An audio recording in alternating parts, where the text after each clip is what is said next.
I woke up with a splitting headache and one new bonus feature installed in my skull.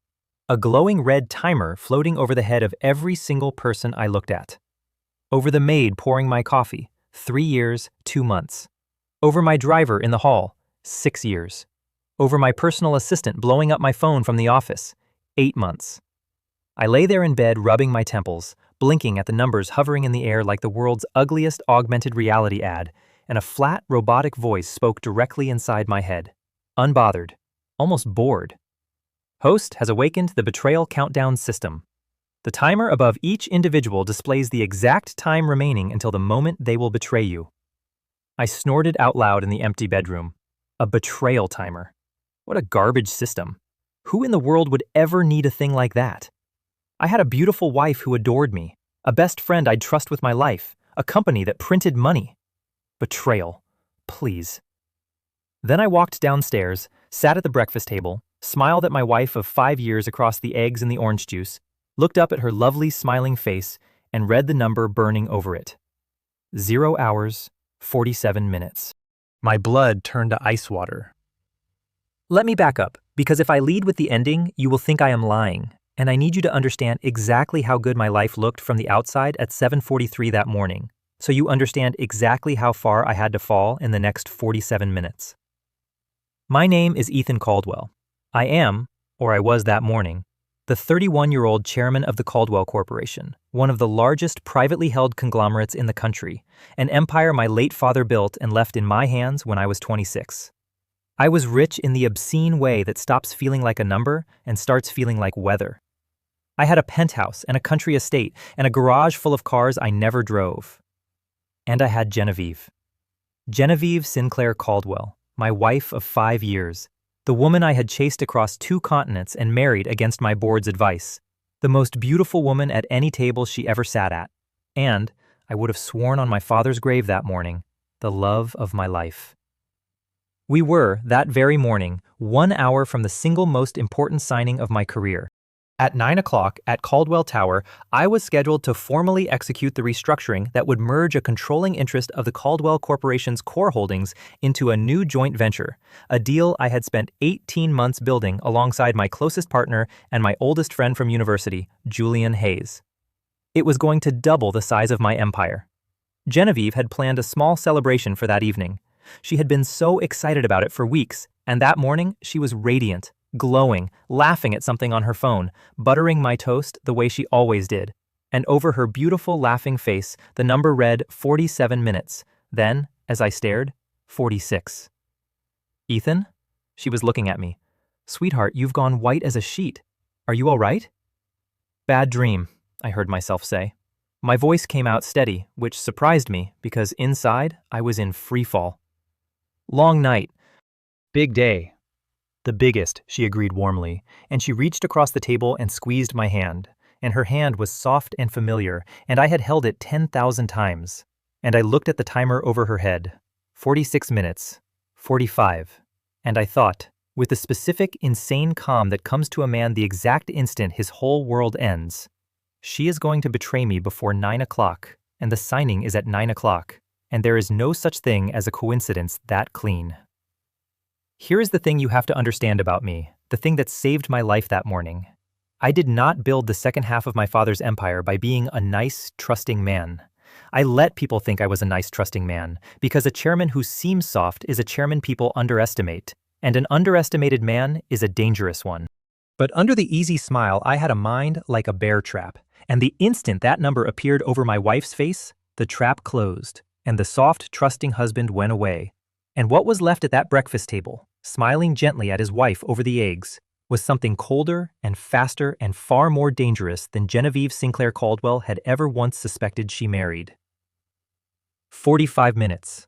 I was not going to waste a single one of them panicking. I was going to spend them hunting. System, I said, silently, inside my own head, and the flat board voice answered at once. Host is now taking the system seriously. How the tables turn. Rules, I said. Fast. What exactly does the timer mean?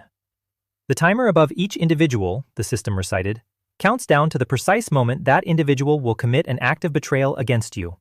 Betrayal is defined as a deliberate action taken against your interests, welfare, or survival in violation of the trust that person holds with you. When the timer reaches 0, the betrayal occurs. The system does not tell you the nature of the betrayal, only the timing. The system does not lie. The system cannot be fooled. The numbers are absolute. Can the numbers change? Yes, the system said, and this, it turned out, was the most important word it ever spoke to me. The timers reflect the future as it currently stands, given every choice every person has made up to this instant. Free will is real. If circumstances change, if a person's intent changes, if you act to alter the path, the numbers will change. You are not watching a recording, host. You are watching a forecast. And forecasts, as you well know, can be beaten. A forecast, not a recording. That single distinction was the difference between a man watching his own execution and a man with 45 minutes and a cheat code. If Genevieve's 45 minutes were fixed, I was already dead. If they could move, then this was not a countdown to my ruin. It was a countdown I could beat, if I was fast enough and cold enough, and if I could figure out in the next 45 minutes exactly what my wife and whoever she was working with were planning to do to me before 9 o'clock. Because it could not be only Genevieve. A wife's betrayal alone does not need to be timed to the minute of a corporate signing. 45 minutes meant a plan, a schedule, moving parts, which meant other people, which meant I was surrounded right now in my own home by faces I could finally, for the first time, read. I looked up from my toast, casually, and I let my eyes travel around the breakfast room, and I read the numbers off the staff the way you'd read a departures board. My driver, Bernard, standing by the door awaiting instructions. 30 years of loyal service to my family. 4 days. 4 days. My head of household security, Arthur, positioned in the hall. 11 hours. My personal chef, 16 years, 2 months. Harmless, or at least a long way from harm.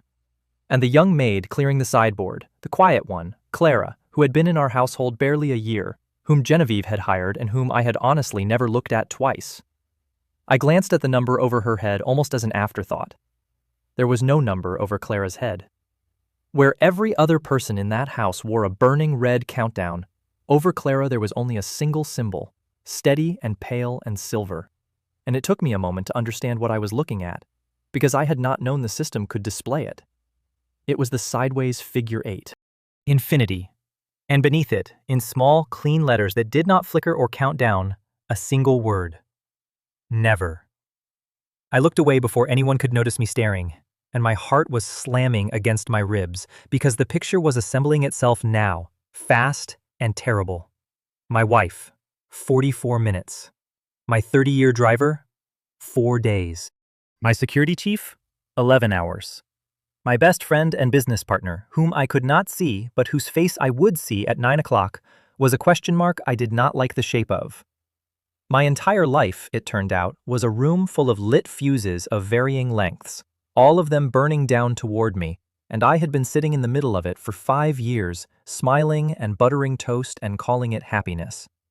And in the whole burning room, there was exactly one person over whom the fuse would never, ever reach 0. The quiet maid I had never once bothered to look at. Clara. Never. 44 minutes. I set down my toast, and I smiled at my wife, my beautiful, radiant, lethal wife, and I said in the warm, easy voice of a man who suspects nothing at all, "You know what, Jen? I think I'll skip the office and go in with you to the signing directly. Spend the morning with my wife. It's a big day. I don't want to spend it apart." And I watched, with the cold clarity of a man reading a forecast, the tiny flicker of alarm that crossed her beautiful face before she smiled and said, "Of course, darling. I'd love that." And over her head, the number ticked from 44 to 43, and the game began. The flicker of alarm told me everything and nothing. Everything because it confirmed that my being at her side this morning was a problem for her, which meant the plan assumed my absence, or my ignorance, or both. Nothing, because I still did not know what the plan was, and I had 43 minutes to find out, and a man who springs a trap before he understands its shape only springs it on himself.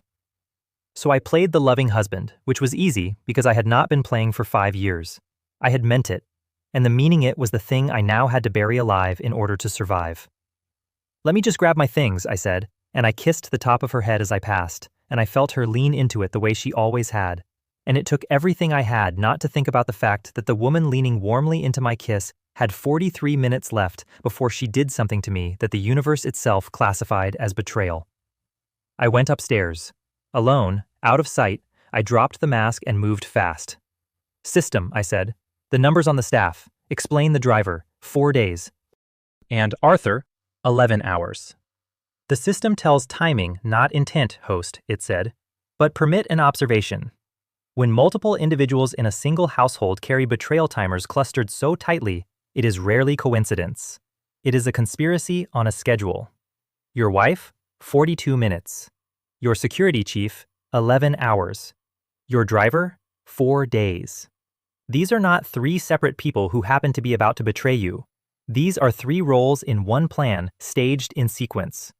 Ask yourself what plan needs a wife today, a security chief tonight, and a driver in 4 days." I stood very still in my dressing room, and I thought about it, and the cold, clear part of my mind laid it out like a case file.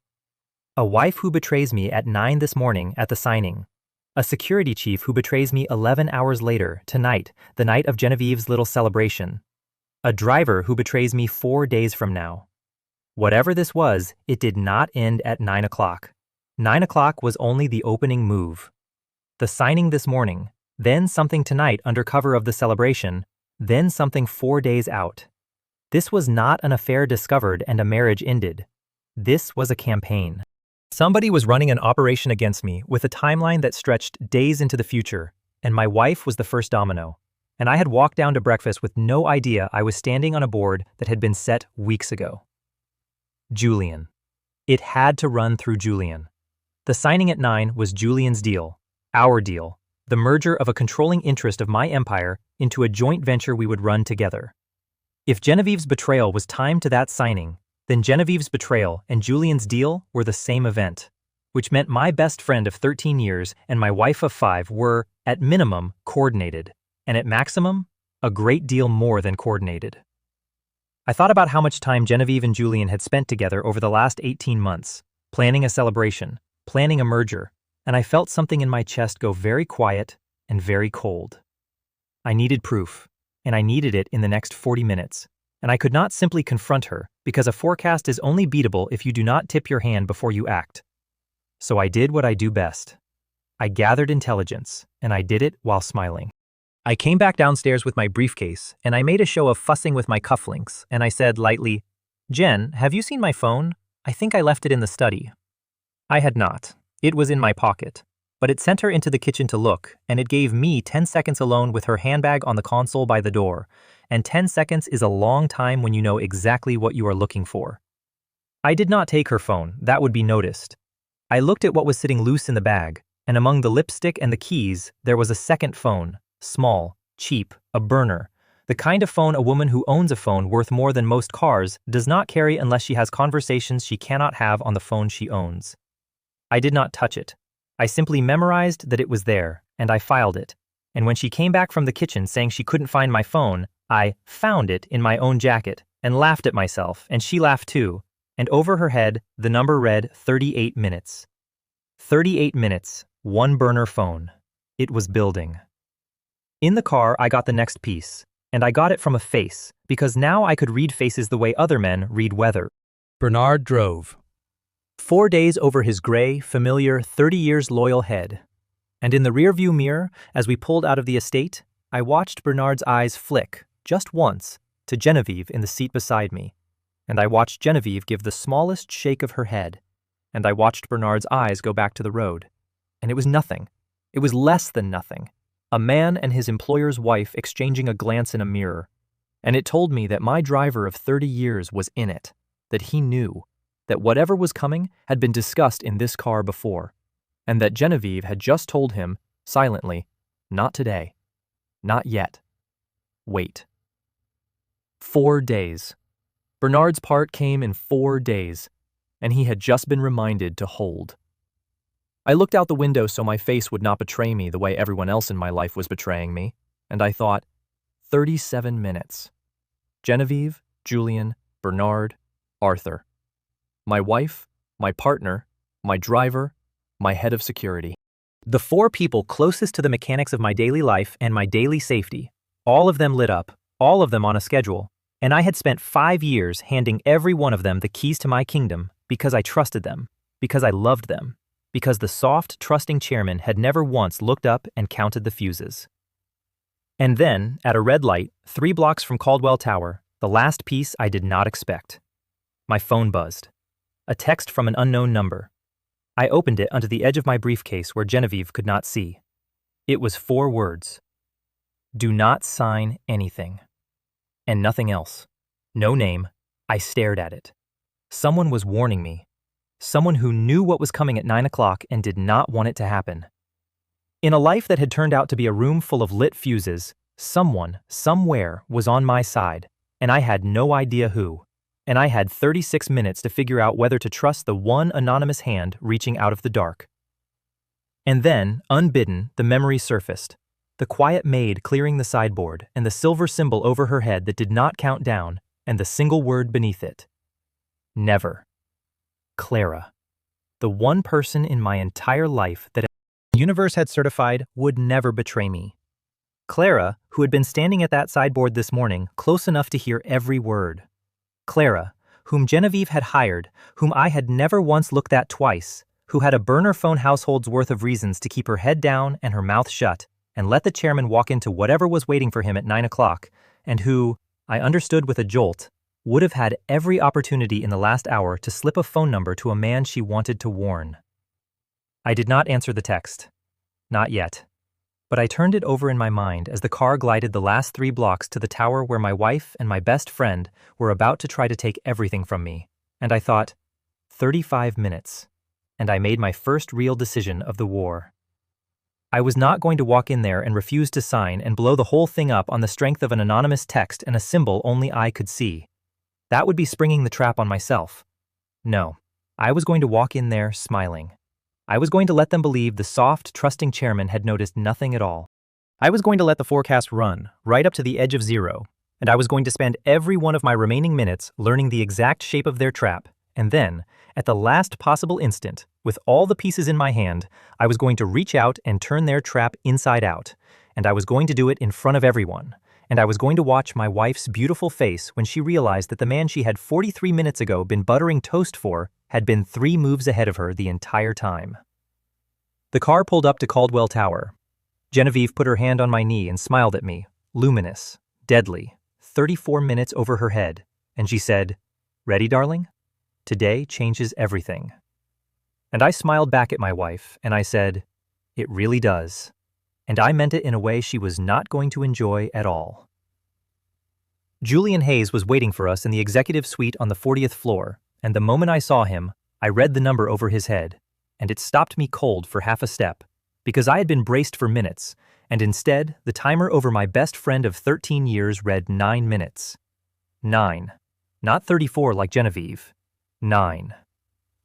Which meant that whatever Julian was going to do to me, he was going to do it before Genevieve did whatever she was going to do, and both of them were going to do it inside the next 34 minutes, in this building, around this signing. The trap was not 1 motion, it was 2, staged. Julian first at 9 minutes, Genevieve second at 34, and I had to survive the first to even reach the second. "Ethan." Julian crossed the room and embraced me, clapping me on the back, grinning that easy, handsome grin I had trusted since we were 19 years old, sharing a dormitory and a future neither of us could yet afford. "Big day, brother. Biggest day. You look pale. You okay?" 9 minutes burned over his head as he held me at arm's length, searching my face with what looked exactly like concern.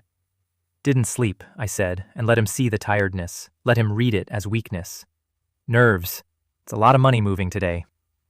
"It's the right move," he said warmly. "Your father would be proud. Come, everything's ready. The lawyers are set up in the boardroom." And he steered me with a hand between my shoulder blades toward the boardroom, and I let him. And over my shoulder I watched Genevieve peel off toward the executive lounge with her phone already in her hand. And I simply knew that she was going to make a call on that burner, and that whoever she called was the last piece I was missing. 32 minutes. 9 minutes on Julian. I needed to know what was in those documents before I sat down at that table, and I had, at best, a few minutes to find out, and I could not exactly ask. So I created my own delay, the way I had created the delay with the phone at home. "Give me 2 minutes," I told Julian at the boardroom door. "I want to call my mother before we sign. She'd never forgive me if I closed the biggest deal of my life without telling her first." It was the kind of sentimental, soft thing the Ethan they thought they knew would do, and Julian's face melted into indulgent affection, and he said, "Of course, brother, take your time. We've got a few minutes." And he went into the boardroom, and I stepped into the empty corridor, and I did not call my mother. I called Theodore Brooks. Theodore was not on the guest list for this signing, and that was precisely why I called him. He was my father's oldest lawyer, a dry, ferocious, incorruptible old man who had retired from the Caldwell Corporation's counsel 3 years ago after a disagreement with, I now realized, remembering it with new eyes, Julian, over the structure of an earlier deal. Theodore Brooks had warned me 3 years ago in his dust-dry voice that Julian Hayes structured contracts like a man building trapdoors, and I had laughed it off because Julian was my brother, and I had let the old man retire, and I had not spoken to him since. He answered on the second ring, because Theodore Brooks was 81 years old and had answered every phone on the second ring for 60 years. "Ethan," he said, "it's been 3 years." "Theodore," I said, low and fast, "I need you to listen and not ask questions, because I have about 90 seconds. The Hayes merger signs in half an hour. I need to know, right now, from memory, everything you ever suspected was wrong with how Julian Hayes structures a controlling interest transfer. Everything. Fast." There was a pause, and then the old man's voice changed, sharpened, dropped 40 years, because Theodore Brooks had been waiting 3 years for this call and had known, the way old wolves know, that it would come. "The subordination clause," he said instantly. "Hayes always buries it in the reps and warranties, page 30 or 40, dense, boring, the part everyone skims. It reclassifies your controlling interest as a preferred but non-voting stake the instant the joint venture takes on debt, and the joint venture is structured to take on debt the same day. You think you're keeping control and taking a partner. In reality, the moment you sign and the JV draws its first dollar of the credit line, your control evaporates and Hayes holds the only voting block.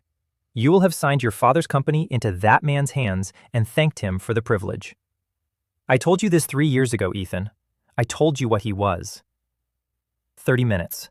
I closed my eyes in the empty corridor, and I understood the whole shape of it at last. The document I was about to sign was the betrayal.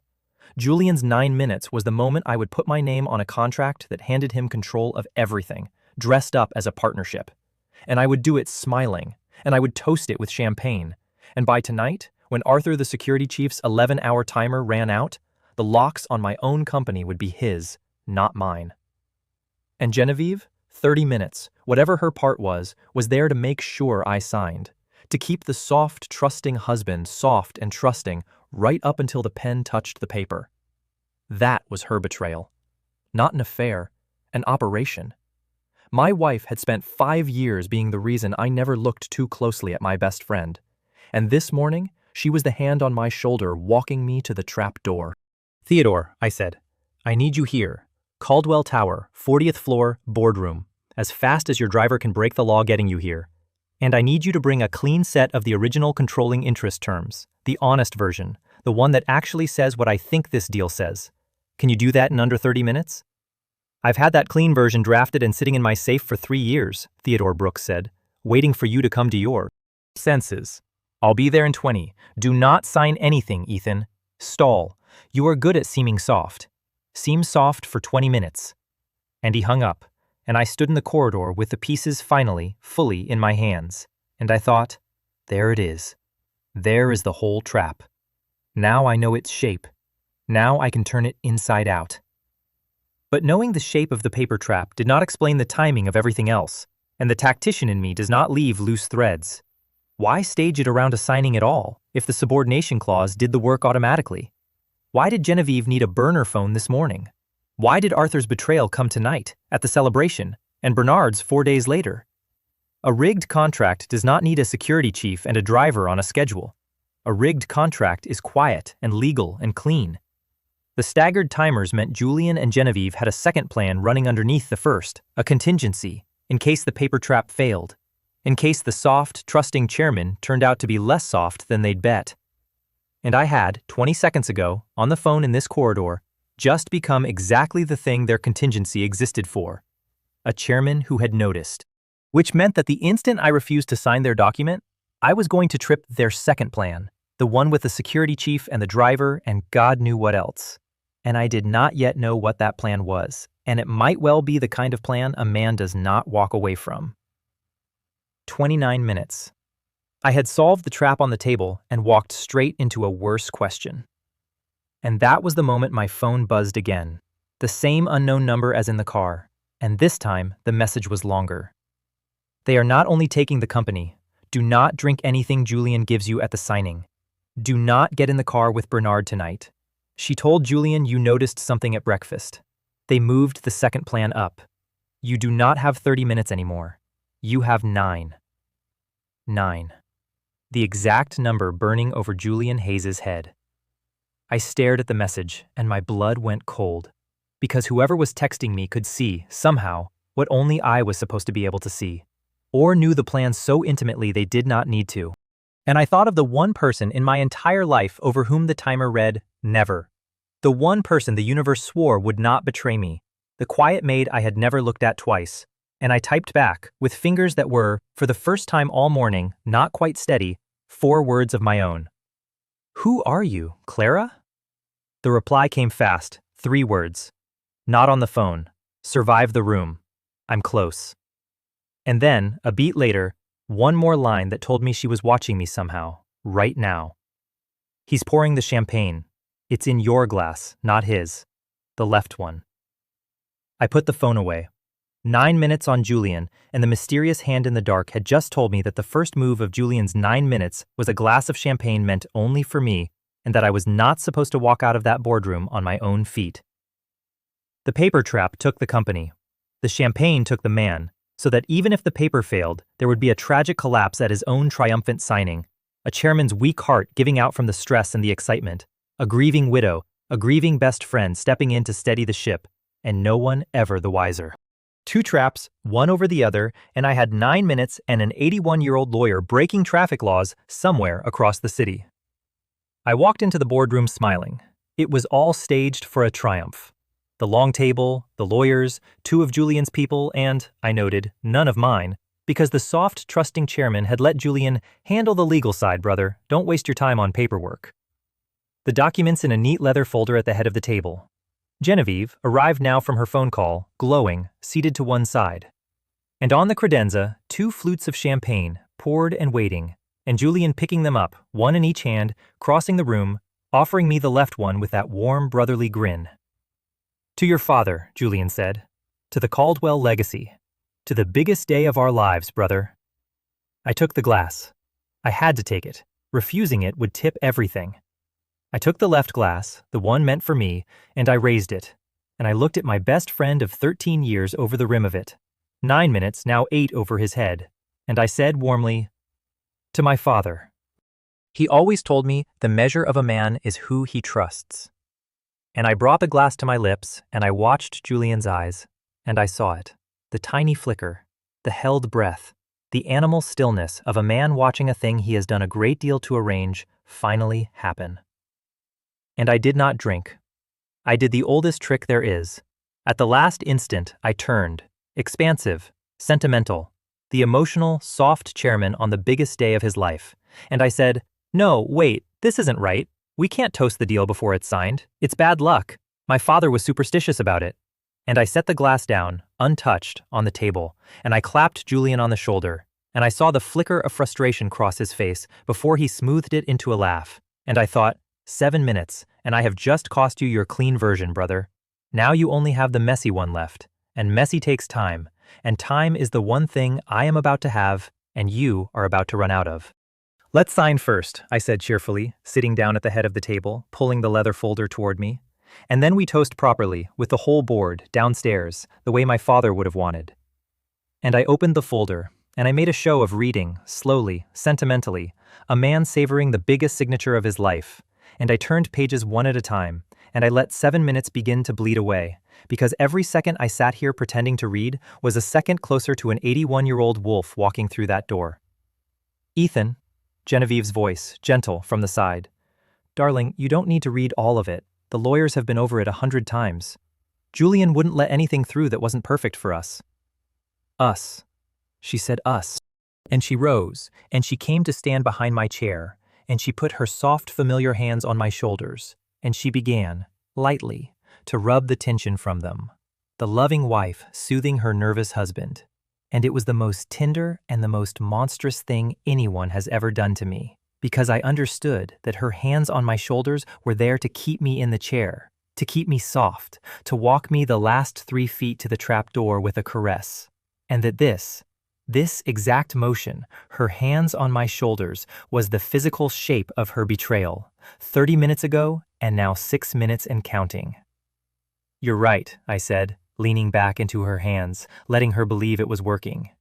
"You always know how to calm me down, Jen." And I felt her relax, felt the small triumph in her fingers, and I turned to page 30 and 31, and there it was, exactly where Theodore Brooks had said it would be, buried in the dense gray thicket of the reps and warranties, the subordination clause, the trap door, the sentence that turned my controlling interest into worthless, non-voting paper the instant the joint venture drew its first dollar of debt. I read it twice. It was beautiful in its way, the way a perfectly built trap is beautiful. 13 years of friendship, and he had built me a trap door and lined it with the softest words in the language. 5 minutes. "System," I said inside my head, as Genevieve's hands worked my shoulders and Julian watched me with a patient predator's smile from across the table. "If I sign this, does Genevieve's timer hit 0? Is the signing her betrayal?" "If you sign," the system said, "her timer reaches 0 at the touch of the pen. The betrayal is complete. But..." Observe, host. Her timer currently reads 6 minutes. Julian's reads 5. You have not signed. The betrayals are approaching regardless of the pen, which tells you something important. The paper is not the only betrayal on the schedule. If you refuse to sign, they do not simply lose, they escalate. The contingency you sensed. Refusing the trapdoor trips the second plan, and the second plan is faster and less careful than the first. Be certain, host, that when you spring your counter, you spring it completely, in one motion, in front of witnesses, with the exits covered. A half-sprung trap kills the man who springs it. 4 minutes, in front of witnesses, with the exits covered. I looked around the boardroom, at Julian's 2 lawyers, at Genevieve behind me, at Julian across the table, and I understood that this room was Julian's ground, and springing my counter here, alone, before Theodore arrived with the real documents and the honest witnesses, was exactly the half-sprung trap the system was warning me against. I needed the board. I needed my own people. I needed the old lawyer through that door. I needed to move the whole confrontation out of this rigged little room and into the open, downstairs, in front of the full board of the Caldwell Corporation, where Julian Hayes did not own the witnesses and my father's name still meant something. I needed 4 more minutes, and I had 4 minutes, and Theodore Brooks was somewhere in an elevator, and I had 1 card left to buy the time. I stood up, suddenly brimming with emotion, and I turned and took Genevieve's hands off my shoulders and held them in mine and looked into her beautiful, lying eyes, 4 minutes over her head, and I said, in a voice thick with feeling, loud enough for the whole room, "I can't sign it up here in a conference room like it's nothing. General Julian, this is my father's life's work. This is the biggest thing I will ever do. I want to sign it downstairs, in the main boardroom, in front of the whole board, in front of everyone, the way my father signed every deal that mattered. I want witnesses. I want it to mean something." I turned to Julian, my eyes shining. "Give me that, brother.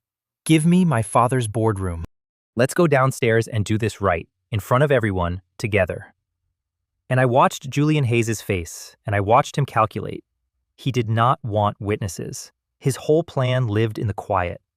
But refusing a sentimental chairman's dying wish to sign his father's deal properly in front of the board on the biggest day of his life would be strange, suspicious, would be the one false note that made the soft, trusting Mark start to think. And Julian had 5 years of evidence that I was soft and trusting and sentimental, and the evidence was about to cost him everything, because he looked at me and he saw exactly the man he had spent 13 years cultivating, and he smiled, and he clapped me on the shoulder, and he said, "Of course, brother, let's do it right. Downstairs, in front of everyone." And he gestured to the door, and he had just, without knowing it, agreed to walk his own execution into the one room where I could spring the trap completely, in front of witnesses, with the exits covered, exactly as the system had told me it had to be done. 3 minutes. And as we filed toward the boardroom door, Julian and his lawyers ahead, Genevieve at my side with her hand looped through my arm, I felt my phone buzz one last time against my chest, and I glanced down, and it was her, the hand in the dark, the impossible ally, never over her head somewhere in this building, and the message was 3 words that made my heart begin, at last, to slow into the cold, flat calm of a man who has stopped running and turned to fight. "Brooks is here. Downstairs. I brought him up the service elevator. Go win." The main boardroom of the Caldwell Corporation is a long room of dark wood and cold glass with my father's portrait at one end, and by the time we walked into it, the full board was already assembled, because Julian had summoned them himself for the triumphant announcement, which meant that Julian Hayes had, with his own hand, gathered every witness I needed into the one room I needed them in. I have thought many times since about how often the powerful build the gallows they hang from, and I have never seen it truer than that morning. I took my seat at the head of the table under my father's portrait. Genevieve sat to my right, luminous, 2 minutes over her head. Julian sat to my left, 1 minute, spreading the leather folder open before me, uncapping a heavy fountain pen, offering it across the table with a warm, steady hand. "Whenever you're ready, brother," he said. "History, right here." And the board leaned in, and the cameras of a corporate videographer Julian had thoughtfully arranged began to roll, capturing for posterity the moment the chairman signed his father's empire away. And Julian did not know it, but he had also just arranged, at his own expense, a permanent recording of everything that was about to happen to him. I took the pen. I held it over the signature line. And then, I set it down, and I looked up at the full board of the Caldwell Corporation, and I stopped being soft. "Before I sign," I said, and my voice had changed, and I watched the change register on Genevieve's face first, because she knew that voice. She had lived with that voice for 5 years. She just had never once heard it aimed at her. "I'd like to read one clause of this contract aloud.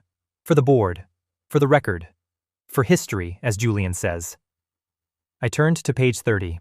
Julian's smile did not move, but the timer over his head hit 30 seconds, and I saw his hand drift, just slightly, toward the inside of his jacket, and I filed that motion, and I kept talking. Page 30, the subordination clause. I'll read it slowly because it's written to be skimmed, and I want the board to hear exactly what it does. And I read it, aloud. Every buried, dense, beautiful, monstrous word of it. And I watched the board's faces change as they understood, one by one, exactly what the chairman had almost signed. Watched the room turn from a celebration into a crime scene in the space of a single paragraph. "In plain words," I finished, setting the page down, "the instant I sign this, and the joint venture draws its first dollar of the debt it is structured to draw this same day, my controlling interest in the Caldwell Corporation becomes non-voting paper, and Julian Hayes holds the only vote. I would be handing my father's company to this man and thanking him for the honor. That is what is on the table. That is what I was brought here to sign this morning, smiling, with champagne." The room erupted. Julian was on his feet, and the warmth was gone from his face, and what was under it was ugly and fast. "That's a lie. That's a gross mischaracterization. The clause is standard, Ethan. What is this? You're embarrassing yourself in front of the board." Timer, 15 seconds. His hand at his jacket, and Genevieve, beside me, had gone very still and very white, 1 minute becoming 40 seconds, and I turned to her and I said gently, so gently, "Jen, there were 2 champagne glasses upstairs. Julian handed me the left one. He kept the right. Tell the board what was in the left glass." And I watched my wife's beautiful face, and I watched it crack, right down the middle.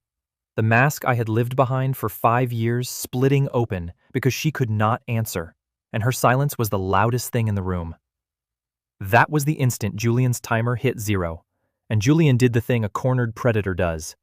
He stopped pretending. His hand came out of his jacket, not with a weapon, he was not that kind of animal, but with a phone, and he was already turning toward the door, already barking into it. Do it now. All of it. Now. Triggering the contingency, the second plan, the faster and less careful. 1. And I understood in that half second that somewhere in this building, the pieces I had watched all morning were moving.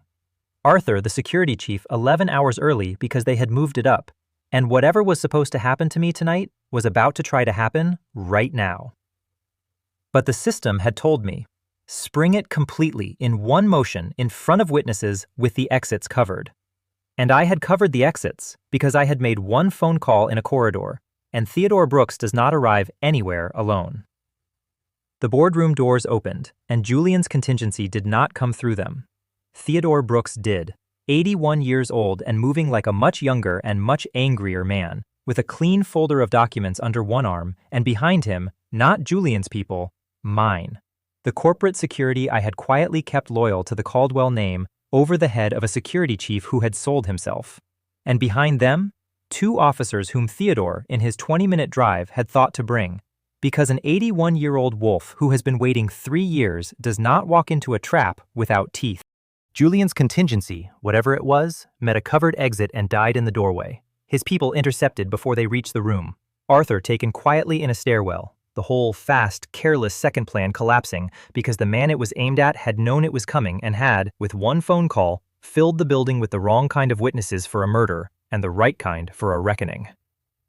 Chairman, Theodore Brooks said dryly, setting his clean folder in front of me. The honest version of this agreement, as your father would have written it, in which no one steals anything from anyone. Shall I read the differences into the record, or would you prefer to simply watch Mr. Hayes's face while the board does the reading? I have replayed the next few minutes many times, and they never stop being satisfying. The board read the 2 documents side by side. The videographer's camera, Julian's own camera, captured all of it. The subordination clause, the 2 champagne glasses, Genevieve's silence, Theodore's clean version, Julian's contingency dying in the doorway, and finally, Julian Hayes himself, 13 years my friend, standing at the far end of my father's boardroom under my father's portrait, with the whole edifice of his patient, beautiful theft collapsing around him in real time, his face cycling through charm and rage and panic, and finally settling into the naked, ugly thing that had been under the grin the whole time. The board did not vote to approve the merger. The board voted, in emergency session, then and there, to remove Julian Hayes from every joint interest he held with the Caldwell Corporation, to refer the contract and the champagne and the contingency to the authorities, and to stand unanimously behind their chairman. It took 11 minutes. I had walked into that building 47 minutes from ruin, and I walked out of that boardroom with my empire whole and my enemies exposed. And it had cost me one phone call and the willingness, for the first time in 5 years, to stop being soft. And then there was Genevieve. The room emptied, the board and the lawyers and the officers filing out with Julian in the middle of them, and at the last it was just the 2 of us, my wife and I, alone in the long boardroom under my father's portrait, and the tester over her head read 0. It had hit 0 at some point in the chaos. I had not seen exactly when, and it did not matter, because the betrayal was complete, had been complete for a while, was 5 years old, and had only this morning grown a number. She sat very still in her chair, and she did not cry, and she did not beg. She was too proud and too cold for that. And I understood, looking at her, that I had married a woman every bit as hard as I was, and that the softness had all been mine, and the performance all hers. How long? I said. Does it matter? She said. How long, Genevieve? She looked at me, and for a moment the mask came all the way off, and what was under it was not sorry, it was tired and calculating and almost admiring. Before the wedding, she said, it was always Julian. The marriage was the position. You were the position. She tilted her head. You were supposed to be soft, Ethan. You were soft for 5 years. What happened to you this morning? You woke up different. You woke up knowing. And her eyes searched my face, genuinely puzzled, the one thing all morning she could not account for. And I did not tell her about the timers, or the system, or the number that had burned over her buttering toast smile. Because some cards you never show, not even at the end. I just looked at the woman I had loved for 5 years, over whom the universe now displayed a flat and final zero, and I felt, underneath the cold, a grief so large I could not look directly at it, and I set it aside, because it was not finished, none of it was finished, and grief is a thing you can only afford after the war. "Get out of my father's house by tonight," I said quietly. "The lawyers will handle the rest. And Genevieve," she paused at the door, "I know it isn't over. I know Julian wasn't the top of it. A man like Julian doesn't spend 18 months building a trap this expensive on his own money. And you didn't marry me 5 years ago on a hunch. Somebody backed this. Somebody's been aiming at my company since before our wedding and used you and Julian as the knife. So go. Run to whoever you're really working for. Tell them the soft chairman noticed.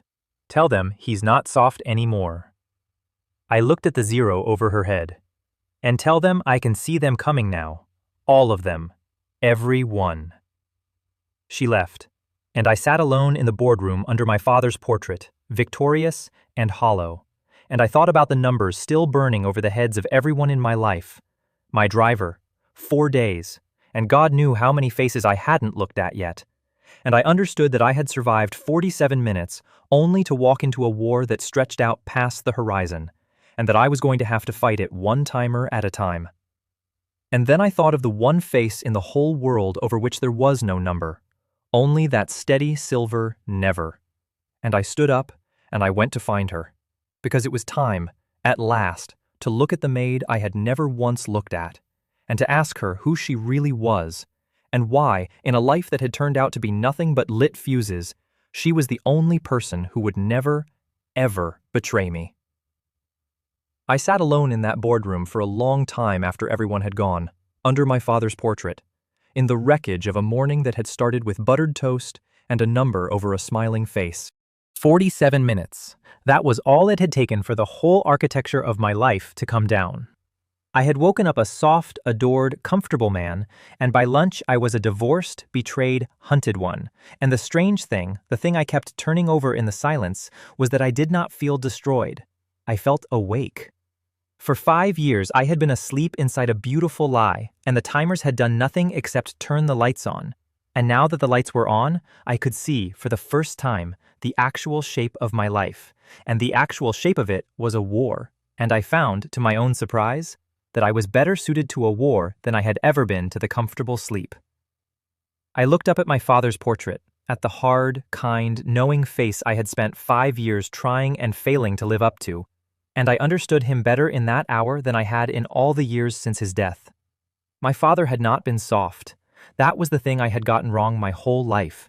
He had seemed soft, the way I had seemed soft, warm and trusting and generous, and I had inherited the seeming without the thing underneath it, which was that my father had been warm and trusting and generous on purpose, as a choice, with his eyes fully open, knowing exactly how many knives were in the world, choosing the warmth anyway, because he had decided it was the only way to live that was worth the living.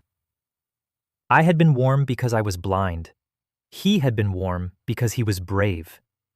And the timers, that terrible gift, had just taken my blindness away, and left me with the choice my father had made every single day of his life. See all the knives and become Holloway, hard and safe and empty. Or see all the knives and choose warmth anyway, on purpose, with your eyes open, for the few who earn it. My father had made that choice for 40 years and beaten Holloway with it every time. I understood, sitting under his portrait in the ruins of my old life, that the whole rest of my war and the whole rest of my life was going to come down to whether I could make the same choice he had, now that I could finally see what it cost. And I thought about the maid, Clara, the one silver word in a world of burning red. Never. I had walked past her 1,000 times in that comfortable sleep and never once seen her, and it had taken the end of everything to make me look up.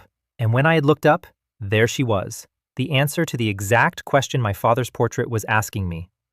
Could I still choose warmth with my eyes open in a world I now knew was full of knives? Yes, because the universe itself had just shown me over one quiet head that the warmth was real, that somewhere in the minefield there was solid ground, that not everyone counts down, that the thing my father built his life on was not a beautiful lie, but the truest thing there is, and that I had one, exactly one, standing proof of it. And her name was Clara, and I had almost died 5 years deep in a fake marriage without ever learning it. I stood up, finally, from my father's boardroom. The war was not over. It was, I understood now, barely beginning. Because a betrayal timed to a corporate signing meant a plan, and a plan meant a planner, and the planner was still out there, somewhere above the city in a tower I had not yet seen, patient and old and certain. But I was not the man he had built his plan against anymore. That man had died at a breakfast table at 7:43 that morning, the instant a number appeared over his wife's smiling face. What stood up under my father's portrait was something the planner had not accounted for and could not imagine. A man who could see every knife in the world coming, and who had decided, looking up at his father's face, to choose warmth anyway, for the few who earned it, and to spend the entire rest of the sight, the whole terrible gift of it, not on fear, but on finding and protecting the one thing worth protecting in a world full of fuses. I buttoned my coat. I went to find the maid I had never looked at. And the war, the real war, began. I found her in the service corridor on the ground floor of Caldwell Tower, standing very straight in her plain gray uniform, waiting, as if she had known I would come looking, and over her head, steady and silver and unflickering, was the word I had been unable to stop thinking about all morning. Never. Clara Jensen. I made myself look at her, actually look, for the first time in the year she had lived in my house, and I was ashamed of how thoroughly I had failed to see her. She was perhaps 26, dark-eyed, quiet in the way that is not shyness but watchfulness, the stillness of a person who has learned that survival means noticing everything and being noticed by no one. She had been 3 feet from my elbow at breakfast 1,000 times. She had cleared my plate and refilled my coffee, and I had never once learned the sound of her voice, and she had, this morning, saved my life. "It was you," I said. "The texts. Do not sign anything. Do not drink the left glass. You brought Theodore up the service elevator. It was all you." "Yes," she said simply. Her voice was low and even and unafraid. "How did you know? All of it. The clause I couldn't have known about, the champagne, the timing when they moved it up. How could a—" I stopped, because I had been about to say a maid, and I heard how it sounded, and I was done being that man. "Because for the last 8 months," Clara said, "I have been watching your wife and Julian Hayes plan this, and you have not." She said it without cruelty, but without softening it either, and it landed like a slap, because it was true. I clean the rooms they talk in. I pour the coffee they forget I'm holding. People like Genevieve do not lower their voices in front of the help, Mr. Caldwell, because to them, the help is furniture. I heard the deal discussed. I heard the celebration planned. I heard, 3 weeks ago, your wife tell Julian Hayes that the only variable left was whether you would be soft enough to sign without reading, and that she would make sure you were. Her chin lifted, just slightly. This morning at breakfast, you went white when you looked at her, and then you asked to go to the signing at her side, which you had never done in 5 years, and I understood that somehow, overnight, you had stopped being soft, and that if you walked into that room without help, you would either sign your father's company away or die at the table. And I decided I was not going to let that happen. So I wrote down a number for you, and I made sure it was somewhere you'd find it, and I called the one man in your father's old files who had ever written a memo warning about Julian Hayes, Theodore Brooks. And I waited to see if you were fast enough. You were. I stared at her, this quiet woman who had run a rescue operation around a man who did not know her name, and I asked the only question that mattered. Why? Why would you do any of that for me? You could have said nothing. You could have let it happen and kept your job under whoever won. Why risk everything for a man who never once looked at you? And for the first time, the still watchful surface of her cracked, just slightly, and something underneath it showed through. And it was not the answer I expected. It was more complicated and more human. 2 reasons, she said. I'll tell you the smaller one first, because you've earned that much this morning. She took a breath. I did not come into your household by accident, Mr. Caldwell. I came in because of the man who is really behind all of this. The man Julian Hayes and your wife have both been working for since before your wedding. His name is Quentin Holloway, your father's oldest rival. He has wanted the Caldwell Corporation for 30 years, and when he could not take it from your father, he decided to grow it back into his hands through you, patiently, using a wife he arranged for you to meet and a friend he cultivated at your university and 100 small hands inside your walls. Her jaw tightened. 3 years ago, Quentin Holloway destroyed my family. My father ran a small company Holloway wanted and would not sell, and Holloway ruined him for it, and my father did not survive the ruin. I came into your household under a false reference because it was the closest I could get to Holloway's operation, because I wanted to understand it, because I wanted, someday, to take from him what he took from me. I was not here for you, Mr. Caldwell. Not at first. You were, at first, just the mark I happened to be living next to. And now? I asked, very quietly, because the number over her head had not moved, never, steady and silver, all through her confession of having entered my house under false pretenses to pursue her own revenge. And I understood that the system did not care why a person was in your life. It cared only about one thing, the thing that could never happen with her. Clara was silent for a long moment. And then she said, looking at me steadily, "And now is the larger reason, and it's the one I'm less able to explain. Somewhere in 8 months of pouring coffee, for a man who never saw me, I stopped watching you as a mark and started watching you as..." She stopped, and I saw color come into her still face, and she pushed through it with the flat courage of a person who has decided that honesty costs less than hiding. You were kind to the staff you didn't even notice were people. You paid for the chef's daughter's surgery and told no one, and let the man keep his pride. You stood at the window some nights looking so alone in that enormous house, married to a woman who had already left you in every way but the legal one, and you never once turned that loneliness into cruelty the way rich, unhappy men do.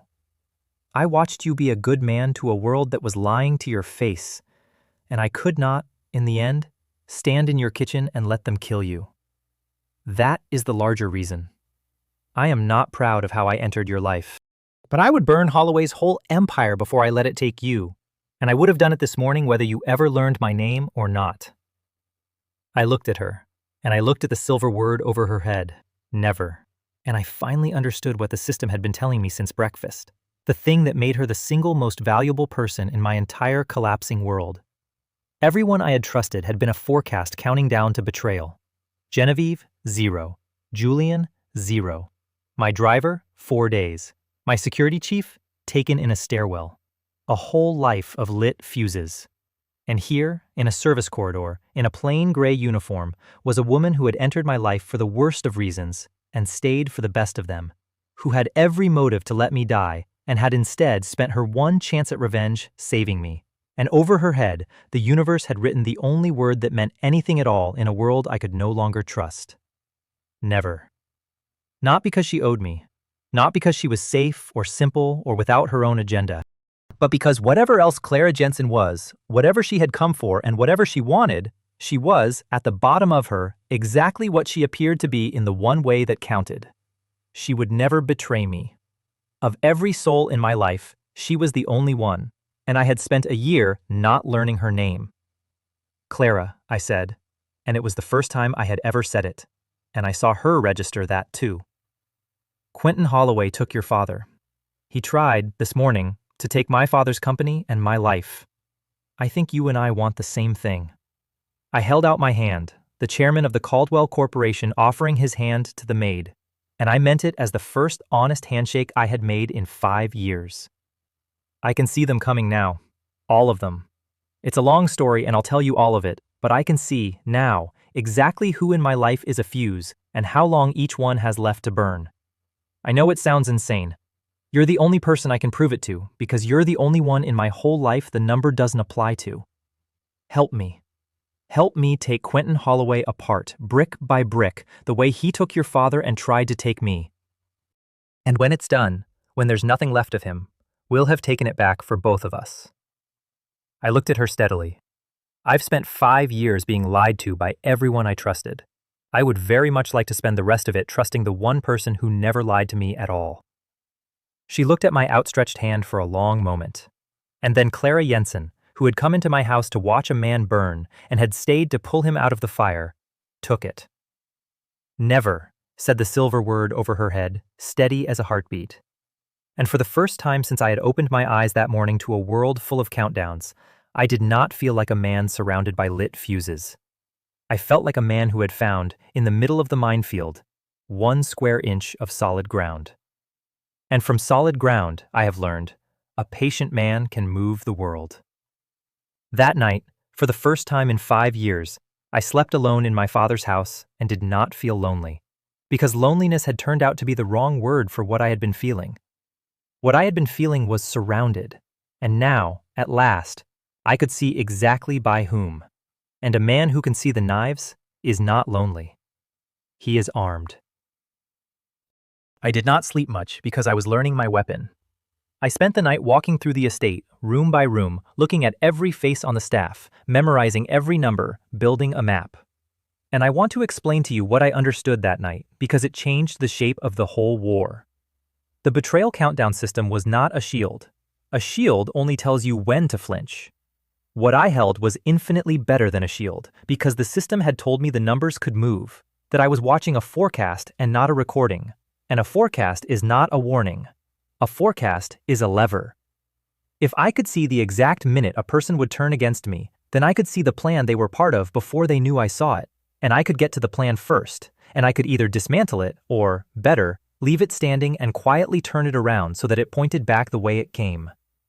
I was not going to spend this war dodging betrayals. I was going to spend it harvesting them. The first harvest was Bernard, my driver, 4 days, now 3. The old me would have fired him, or confronted him, or simply avoided the car. The new me did none of those things, because a betrayer you have exposed is worthless, and a betrayer who does not know he is exposed is the single most valuable intelligence asset you can own. Bernard had 30 years inside my family, and a fuse 3 days long, and Clara, who had been listening in that house for 8 months, was able to tell me the rest. Bernard's daughter had gotten into serious debt with serious people, and Quentin Holloway's men had bought that debt and owned Bernard through it, and Bernard's assignment, in 3 days, was to deliver me to a location under the pretext of a routine drive, a quiet remote handoff now that the loud fast plan at the tower had failed. Holloway had lost the corporate trap and the poisoning, and had fallen back on the oldest contingency of all. If you cannot take the man's company, take the man. So I did not fire Bernard. I sat him down, alone, in the study, and I did the thing that only a man who can read the exact geometry of another man's loyalty can do. I told him I knew. I told him about his daughter, and the debt, and Holloway, all of it. And I watched the 30 years of a decent man collapse into shame and terror in front of me. And then, before he could beg, I told him the other thing. I told him I was going to pay off his daughter's debt that night, in full, and get her clear of those people forever, no strings, whether he helped me or not, because I did not do to families what Holloway did to families. And I watched something happen to Bernard's face that I had not expected, and I watched the number over his head, 3 days, flicker and change and climb. It did not vanish. A person's future is their own, and I could not simply buy it. But it moved, from 3 days to 9 to a month, and I understood that I had just done, in reverse, exactly what Holloway had done. I had reached into a man's loyalty and rewired it, except I had rewired it with a debt paid instead of a debt owned, and the difference was everything.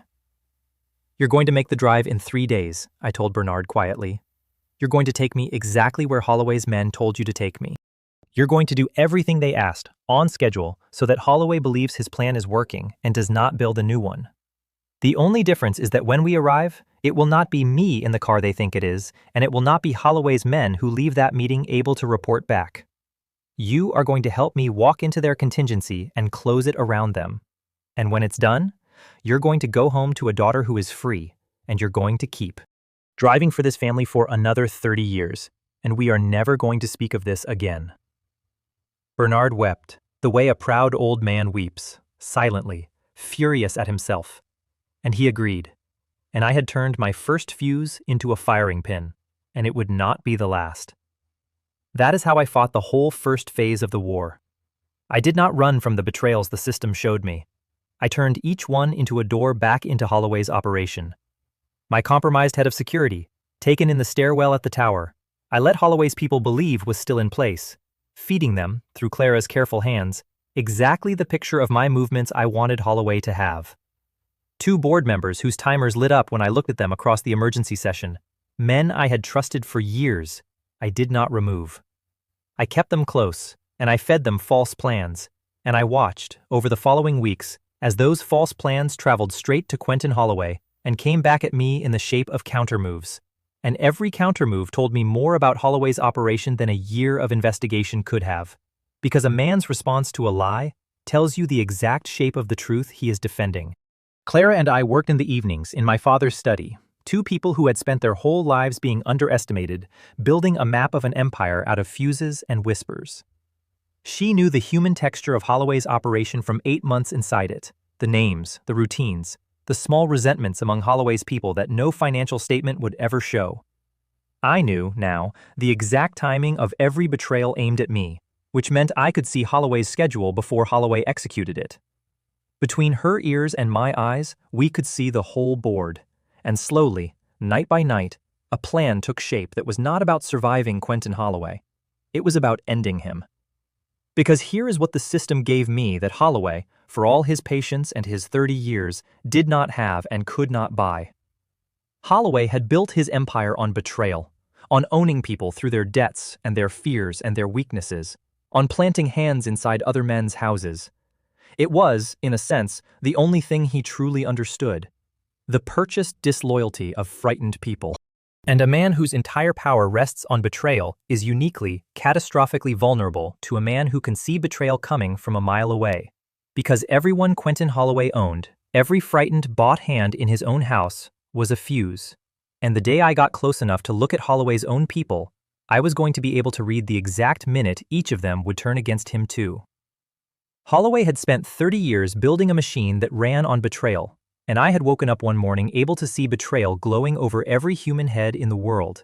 And it was only a matter of time before I turned his own machine inside out, the same way I had turned Julian's contract, the same way I had turned Bernard's fear, the same way I was going to turn everything that man had ever built, until there was nothing left of Quentin Holloway but a very old man in an empty house watching every fuse he had ever lit burn back toward him at once. "He doesn't know what you are yet," Clara said one night, quiet in the lamplight of the study, looking at the map of names we had built across the whole wall. "He thinks you got lucky at the tower. He thinks you're still soft, just soft and lucky. He's going to keep coming at you the way he's always come at everyone, buying the people around you, one at a time." She turned and looked at me, and there was something in her still dark eyes that had been growing there for weeks, something I was not yet ready to name, and neither was she. "He has no idea he's the one surrounded now. He has no idea you can see every knife in his own hand." "No," I agreed, looking at the wall of fuses. "He doesn't, and I'm not going to tell him. I'm going to let Quentin Holloway keep believing he's the hunter, right up until the moment I let him find out, in front of everyone, at the worst possible instant for him, that the soft, lucky chairman has been reading his every move for months." I looked at the name at the top of the map, Quentin Holloway, the man who had killed Clara's father and arranged my marriage and tried to take my life, and I felt the cold, clean calm of a man who has stopped running and started hunting. He taught the whole world to betray. Let's go show him what happens to a man like that when someone can finally see betrayal coming. Before I could reach Quentin Holloway, I had to clean my own house, and the system made that a very different task than it would have been for any other man, because I did not have to guess who inside my walls had been turned. I could read them.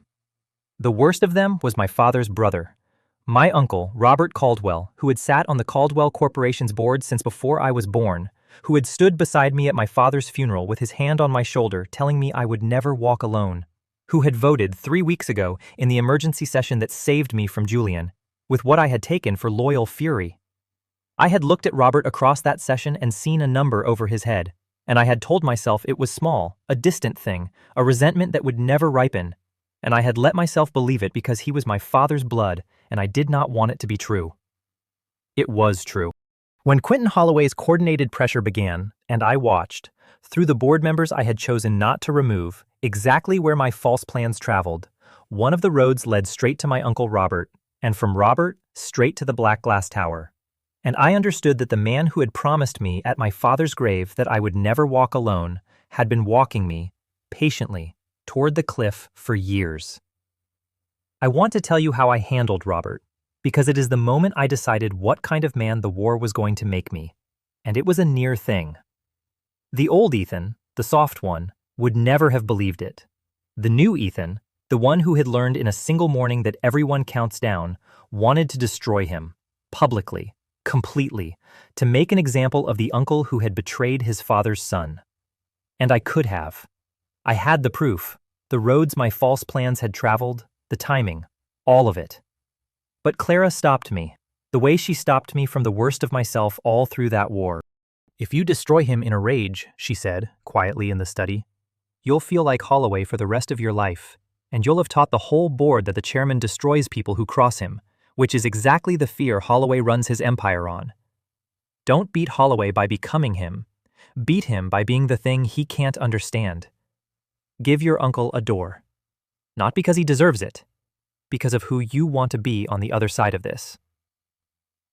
So I gave Robert a door, and I did it at the annual industry gala in front of the whole assembled leadership of our world, which sounds like the opposite of mercy, but was, in fact, the most merciful cruelty I could design. It was a room full of the most powerful people in the country, and I could read every one of them. A room full of fuses of every length, and I had never in my life felt so completely in command of a space, because I knew, walking in, exactly who in that glittering crowd would betray me and when, which meant I knew exactly who to trust and who to watch and who to turn. And a man who can read an entire ballroom of the powerful is a man who owns the room, whether it knows it or not. I found Robert by the bar, and I did not accuse him. I put my arm around my uncle's shoulders, warm, the devoted nephew, and I walked him to a quiet corner, and I said, low, so only he could hear, "Uncle Robert, I know.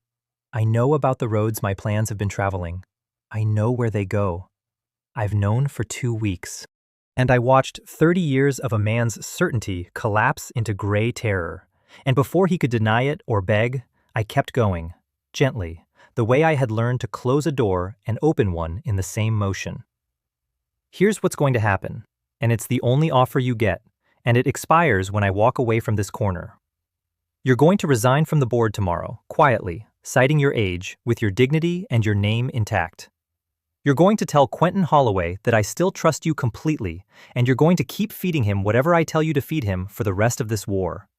And in exchange, no one in that ballroom, no one in this family, no one in the world is ever going to know that my father's brother sold my father's son. You'll keep your name. You'll keep your dignity. You'll keep the memory people have of the man who stood at my father's grave." I looked at him.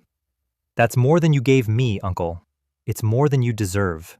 And it's the offer because I decided, on the way over here, that I would rather be a man who gives his enemies doors than a man who becomes what he's fighting. Say yes or say no, but say it now." Robert Caldwell wept, an old man weeping at a party, quietly, into his drink. And he said yes. Of course he said yes.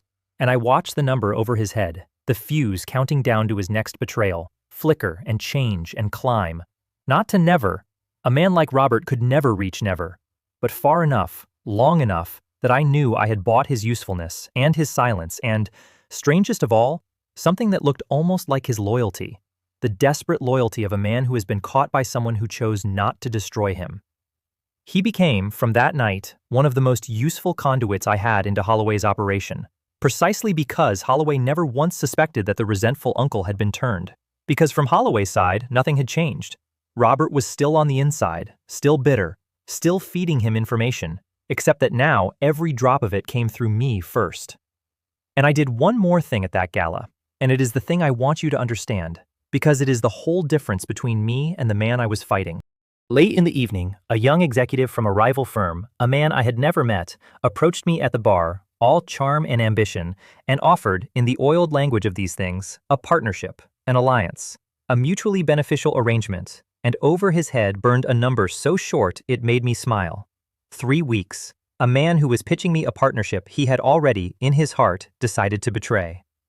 The old me would have taken the meeting and been charmed and been robbed.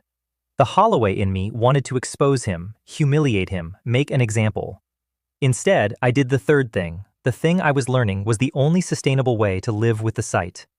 I shook his hand, and I declined, warmly, and I steered the conversation elsewhere, and I simply, quietly, never did business with him, and he never knew why, and I walked away having neither been robbed nor become a monster, and I understood that this exact small moment was what the system was actually teaching me. Not to destroy the people who would betray me, just to see them clearly, and to keep them at the exact distance their number required, and to save my trust, my real trust, the whole warm weight of it, for the vanishingly few who had earned it, and for the one, back home in the study, over whom no number had ever burned at all.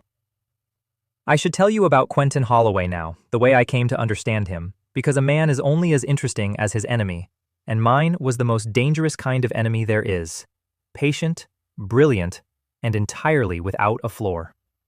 Quentin Holloway was 73 years old, and he ran the Holloway Group from the top floor of a black glass tower on the other side of the city, and he had spent 30 of those years wanting the one thing he had never been able to take, which was the company my father built.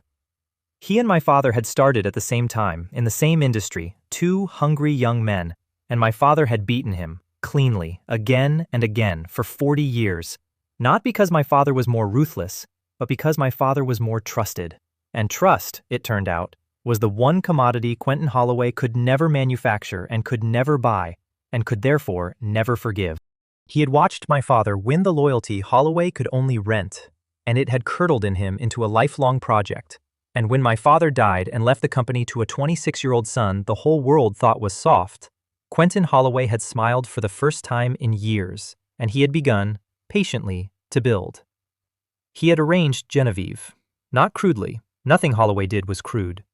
He had cultivated a beautiful, ambitious, cold young woman with expensive tastes and a talent for performance, and he had arranged, through 3 degrees of coincidence, for her to cross my path at exactly the moment a lonely young chairman was most vulnerable to being adored, and he had let 5 years and my own heart do the rest.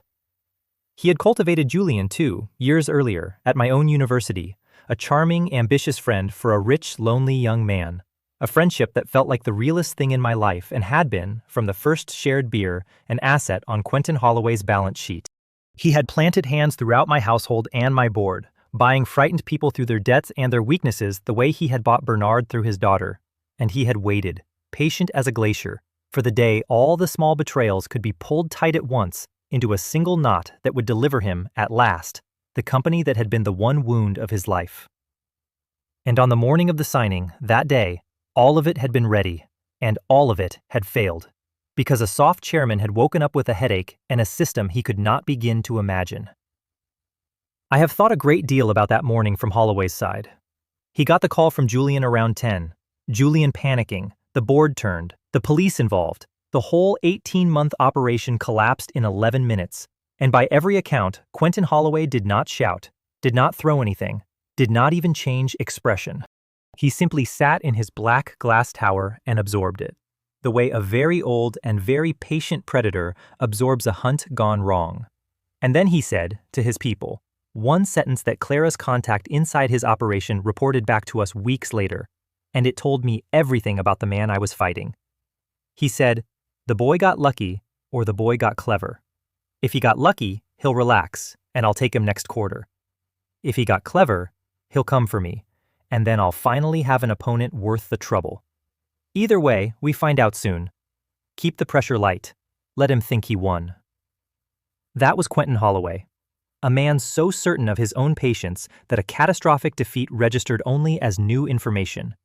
He kept the pressure light, exactly as he said, and the light pressure was itself a kind of test, and I understood that, and so I passed it in a way designed to teach him the wrong lesson. In the weeks after the tower, small things went wrong for the Caldwell Corporation. Nothing fatal, nothing loud, a supplier suddenly difficult, a regulator suddenly curious, a line of credit suddenly slower to renew, a whisper campaign in the financial press about instability at the top after a scandalous merger collapse and a chairman's divorce. Holloway was probing, gently, watching to see whether I would react like a soft, lucky man, flailing and defensive, or like a clever, dangerous one, precise and quiet. And so I gave him the soft, lucky man. I let the calendar stock wobble a little more than it needed to. I made a few public statements that sounded slightly rattled. I let Quentin Holloway watch a scared young chairman who had gotten lucky once and now felt the walls closing in. And I watched, through the board members I had not removed, that picture travel straight to Holloway's tower, and I watched him believe it. And I watched him, believing it, grow just slightly less careful, because a hunter who thinks his prey is scared and lucky stops watching for the trap. Meanwhile, quietly, behind the flailing, soft chairman I was performing for Holloway's benefit, I struck my first real blow, and I struck it exactly where a man like Holloway would never think to guard, because a man like Holloway did not believe the thing I was about to attack could be touched. I went after his people. Not his companies, not his stocks, not his loud, visible empire. His people. The bought, frightened, disloyal hands that Quentin Holloway's entire power rested on, the way my power had once rested, unknowing, on Genevieve and Julian and Bernard. Clara's 8 months inside had given me names, the mid-level people who did Holloway's quiet work, the frightened, bought ones. And one by one, carefully, I began to do to them what I had done to Bernard. I found the debts Holloway owned them through, and I quietly bought those debts myself, at a premium, through shells Holloway could not trace. And then, I forgave them, no strings, and I let each of those people discover, privately, that the chain Quentin Holloway held them by had simply, mysteriously, fallen open. I did not ask them for anything, not at first. That was the whole art of it. Holloway owned people through fear, and I was teaching a handful of Holloway's people, one at a time, in the dark, that there was another kind of power in the world, the kind that pays your debt and asks for nothing. And I was planting in each of them a small and dangerous thought, which was that perhaps they did not have to be afraid of the old man in the Black Tower forever. I was not turning them yet, I was loosening them. I was, quietly, over weeks, beginning to unscrew every bolt in the machine Quentin Holloway had spent 30 years building. And Holloway, watching a scared lucky chairman wobble in the financial press, did not feel a single bolt move. He'll notice eventually, Clara warned me one night. She had become, by then, not a maid at all, but the second mind of the whole operation, and she no longer wore the gray uniform in the study. She wore her own clothes and sat across from me as an equal, and I had stopped being able to imagine the work without her. When enough of his people slip the leash, he'll feel the slack, and he'll go looking for who's cutting the chains, and it leads back here. What happens when Quentin Holloway stops thinking you're lucky? I looked at her across the lamplit study, at the still dark eyes that had saved my life and never once lied to me, at the silver word over her head that had never so much as flickered in all these weeks. Never. Steady as the ground under a house. When Quentin Holloway stops thinking I'm lucky, I said, he'll do the one thing I need him to do. He'll come at me with everything he has left, all at once, every hand he still owns, in one big, desperate motion. Because that's what patient men do when their patience finally breaks. And when he does that, Clara, when he pulls all his knives at once, I'm going to be able to see every single one of them coming, because they'll all light up over his people's heads the moment he commits them. He's going to gather his whole betrayal into one place and one time to finish me, and he's going to hand me, in that one motion, the exact map of everyone he owns and exactly when each of them moves. And then I'm going to take that map, and I'm going to turn it around, and I'm going to introduce Quentin Holloway to the thing my father beat him with for 40 years and he never understood. I looked at her. Loyalty. The real kind. The kind you can't buy. The kind that's been sitting 3 feet from me pouring my coffee for a year that I was too blind to see, that would never, ever betray me. He built an empire on the cheap kind. I'm going to beat him with the real kind. And he's never going to see it coming, because it's the one thing in the world that man has never once held in his hand. I need to tell you about Clara properly now, the whole of it, because I have been telling you about the war and the fuses and the cleverness, and if I let those be the story, I will have lied to you about the part that actually mattered, the same way I lied to myself for 5 years about a maid pouring coffee. Her father had been a good man, and a small one in the way that matters. He ran a modest manufacturing firm, 300 employees, a business his own father had started, the kind of company that is somebody's whole life and nobody's headline. Quentin Holloway wanted the land it sat on and the contracts it held, and he offered to buy it, and Clara's father, who knew every one of his 300 employees by name, said no, because selling to Holloway meant the plant closed and the 300 families scattered, and he was not the kind of man who could do that arithmetic and sleep. So Quentin Holloway did what Quentin Holloway did. He did not fight Clara's father in the open. He bought his suppliers and strangled them. He bought his bank and called his loans. He planted a story in the trade press. He found the 2 men on Clara's father's small staff who could be bought, and he bought them. And he used them to gut the company from the inside, and in 14 months, a business 3 generations deep was rubble, and the 300 families were scattered anyway, and Clara's father, who had refused Holloway's money precisely to prevent that, watched it happen because of his refusal, and it broke something in him that did not mend. And within the year, he was gone, of a heart that the doctors called failure, and Clara called murder, and she was right. Clara was 23 when she buried him, and she made herself a promise at his grave, the way I made myself promises that morning at breakfast, except hers had 3 years to harden into something cold and patient and precise. She was going to find her way into Quentin Holloway's world, and she was going to understand it from the inside, and she was going to take from him what he had taken from her, somehow, whatever it cost, however long it took. She was not naive about what that meant. She knew she was one young woman against an empire. But she had learned, watching her father die, the exact lesson Holloway had spent his life teaching, that the way into a powerful man's ruin runs through the people around him. And so she had spent 3 years making herself into a person who could be near power without being seen, invisible, furniture, the help.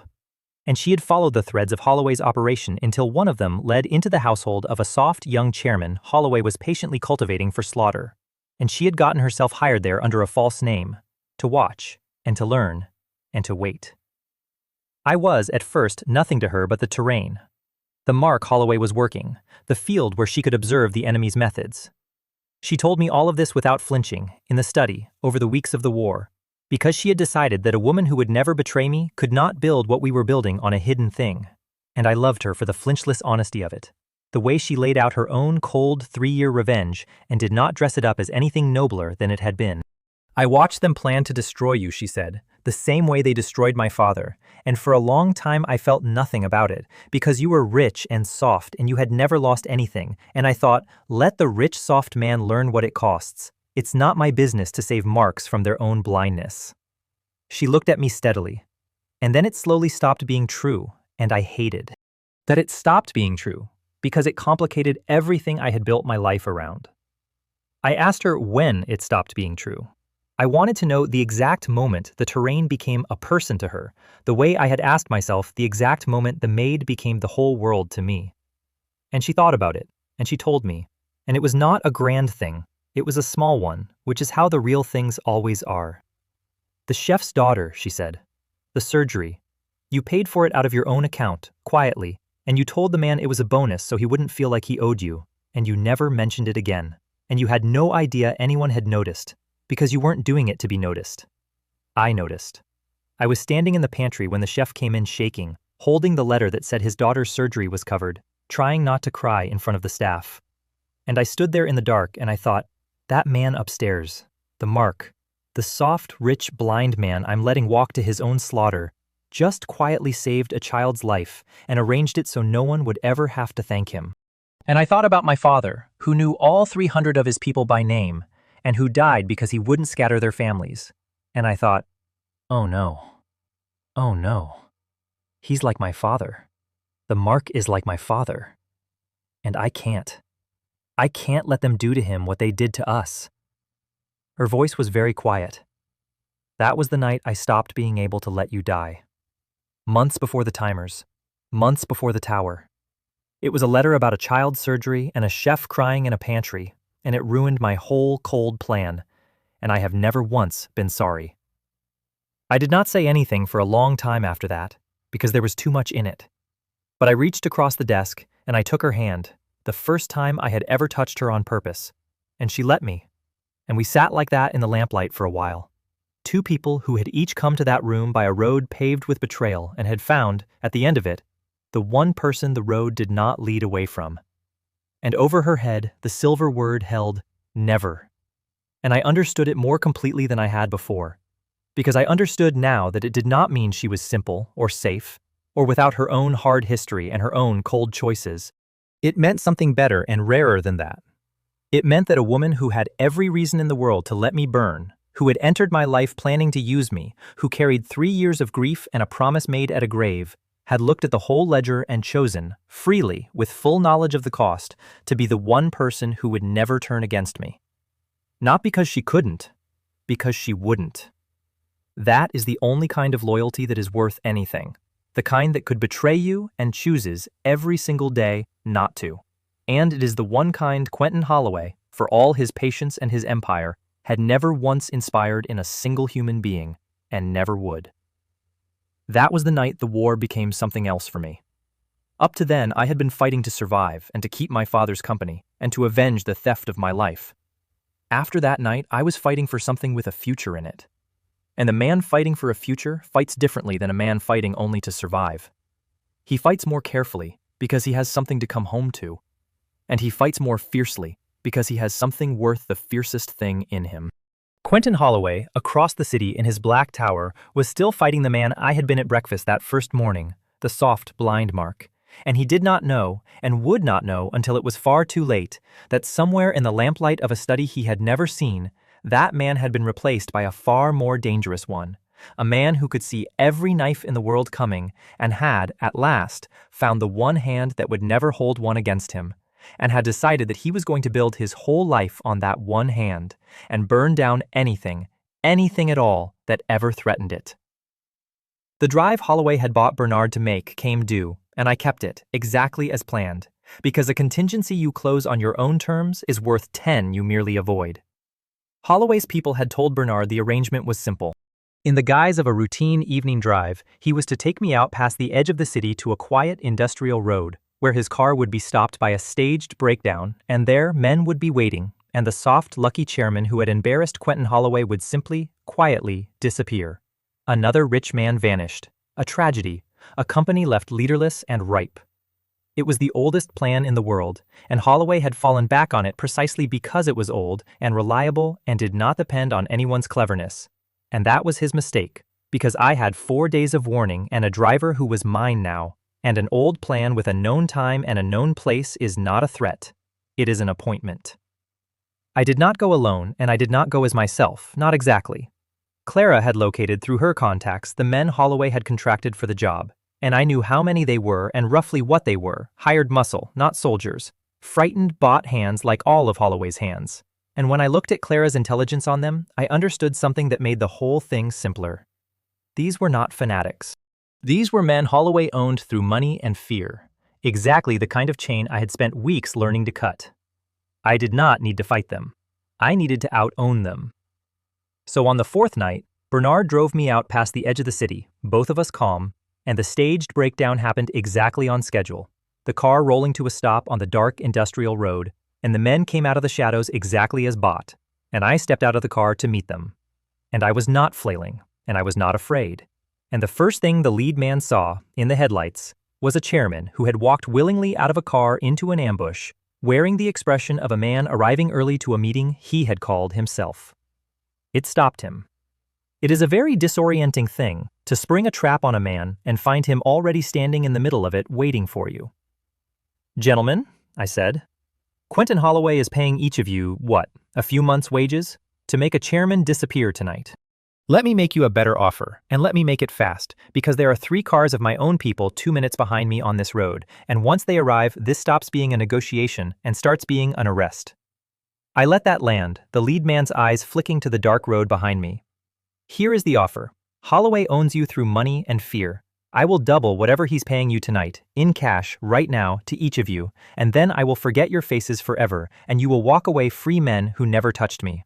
Or you can earn your few months' wages by laying a hand on me, and spend the next 15 years explaining to a court why, while the man who hired you spends nothing, because that is what Quentin Holloway does, gentlemen. He spends you. He has spent people his whole life. Ask yourselves right now, in the next 10 seconds, whether you want to be the latest thing that old man throws away." And I stood there in the headlights, calm, and I let them do the arithmetic, and I watched, one after another, the numbers over their heads, the fuses that had been burning down toward my betrayal, flicker and change and climb, as one by one these frightened bought men chose, in the dark, the thing frightened bought men always choose when someone finally offers them a door. Themselves. The cars 2 minutes behind me were real, and they arrived, my own people, and they did not need to do anything because it was already over. Holloway's contract muscle took my money and my mercy and my warning and melted back into the dark as free men who would never work for Quentin Holloway again. and I climbed back into the car with Bernard, unharmed, and we drove home through the night, and I had closed Holloway's last simple contingency without a single blow struck, by doing to his hired hands exactly what he had done to everyone his whole life, except backwards, except with a door instead of a chain. And somewhere in his black glass tower, Quentin Holloway waited for a call that never came, and slowly understood that his oldest and most reliable plan had walked out into the dark and simply dissolved, and that the soft, lucky chairman had been standing in the middle of it, waiting, unafraid, as if he had known. That was the night Quentin Holloway stopped thinking I was lucky. I felt the change in the days that followed, the way you feel the air change before a storm. The light pressure stopped being light. The whisper campaign in the press sharpened into something coordinated and cruel, engineered doubt about my fitness, my stability, my father's legacy in the hands of a scandal-ruined son. A genuine regulatory inquiry materialized, where before there had only been curiosity. An inquiry with Holloway's fingerprints buried 3 layers down. And the small betrayals inside my own walls, the board members and the bought hands I had been carefully managing, began to move faster, their timers shortening as Holloway pulled his people tighter and demanded more of them. And I understood that Quentin Holloway had, at last, done the thing I had been waiting months for him to do. He had stopped probing and started committing. He had decided the boy was clever after all and worth killing properly, and he was gathering his patience into a fist. And Julian Hayes came back into the story then, because Quentin Holloway, gathering his fist, reached for every asset he had left, and Julian, out on bail, ruined, disgraced, facing charges, hating me with the pure hatred of a man whose beautiful theft I had turned into his public humiliation, was still an asset, still knew the inside of my world, still had reasons to want me destroyed. Holloway put Julian back to work, quietly, and I knew it the moment it happened, because I looked at the intelligence Clara assembled and I saw Julian's hand in it. And more than that, because when I next crossed paths with Julian, at a deposition, and looked at him across a hallway, there was a number over his head again. A new one. Julian Hayes, who had already betrayed me once at 0, now had a fresh timer counting down. Because the system did not deal in the past, it dealt in the future. And the future held one more Julian Hayes betrayal, freshly commissioned by Quentin Holloway, coming for me on a schedule I could read.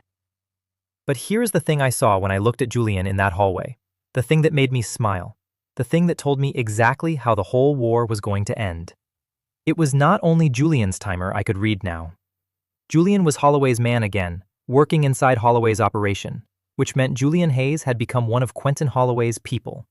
And I had learned, over these long weeks, exactly how loyal Quentin Holloway's people truly were. So I did not only see the number counting down to when Julian would next betray me, I saw the other thing too, the thing I had been waiting all this time to be close enough to see. I saw, faint but unmistakable, the shape of the day Julian Hayes would betray Quentin Holloway. Because a man who has already sold his best friend for money will always sell the next man too, the moment the price is right. And Quentin Holloway had just welcomed that man back into his house. And I was the only person alive who could see the fuse now burning over Julian's head that pointed not at me, but back at the old man in the black glass tower who thought he had just gained a weapon, and had in truth just handed me the key to his own front door. The regulatory inquiry Holloway had engineered came to a head in a public hearing, and Holloway meant it to be my execution in the open, the soft, scandal-ruined chairman dragged before a panel and the cameras to answer for the doctored fraud his own people had manufactured. And it very nearly was, and it became instead one of the great public reversals of my life, because a hearing room, it turns out, is only a trap if you cannot read the people in it. I walked into that room knowing it was a kill box. Holloway had spent money and months arranging it, a panel with 2 members quietly in his pocket, a star witness prepared to testify to fraud he had helped fabricate, a gallery packed with press primed for a story that had already been written for them. I could feel the shape of it before I sat down, and then I looked around the room and I could see the shape of it, because the room was full of people, and people have fuses, and I read them like a man reading the enemy's order of battle. The 2 panel members Holloway owned, their numbers short and ugly. The star witness, a mid-level former employee of mine named Graham, his fuse counting down to the exact hour of his scheduled testimony. The friendly-seeming panel counsel who kept offering me water, whose number told me he would twist my every word the moment I relaxed. I sat down at that table alone, with Theodore Brooks beside me, and I was not afraid, because a kill box you can see is not a kill box. It is a stage, and I had spent months learning to perform on stages exactly like it. The witness Graham was the center of it, and Graham was the key, because Graham was the man who would swear, on the record, that he had seen me order the fraudulent accounting, and his testimony was the load-bearing lie the whole hearing rested on. And when I looked at Graham, in the gallery, waiting to be called, I saw two things. I saw the fuse counting down to his betrayal of me, the false testimony, short and certain. But I had learned, by then, to look for the other thing too, and there it was, faint but real. The shape of the day Graham would betray Holloway, because Graham was one of Holloway's bought people, bought through fear and money the way they all were, and I had spent weeks learning that fear and money are the weakest chains in the world when someone offers a frightened man a door. So during the first recess, I did not prepare my defense. I sent Theodore Brooks to find Graham, quietly, and to deliver a single message, the same message I had been delivering to Holloway's people for months in the dark, adapted to the moment and to the man. Graham, I know what they're making you do, and I know what they have on you, and I know Quentin Holloway promised you protection in exchange for this testimony. Quentin Holloway protects no one. The instant you've served your purpose in that chair, you become a loose end, a man who committed perjury on the record, and Holloway will hand you to the fire the way he's handed everyone to the fire his whole life, and you'll go to prison for his crime while he walks. Or, you can walk into that chair and tell the truth, that you were coerced, that the documents were fabricated, that Holloway's people built the whole thing, and I will make sure you walk out of this with immunity and your family clear of whatever debt he owns you through, and you will be a witness who told the truth instead of a criminal who told a lie. You have until they call your name to decide which kind of man you want to be when the cameras are on you. Choose the door, Graham. It's open for exactly 1 more hour. And when they called Graham to the chair, I watched his fuse, the one counting down to his betrayal of me, and I watched it flicker and stall. And in real time, in front of the panel and the press, and Quentin Holloway's 2 bought members leaning forward hungry for the kill, I watched a frightened man choose the door.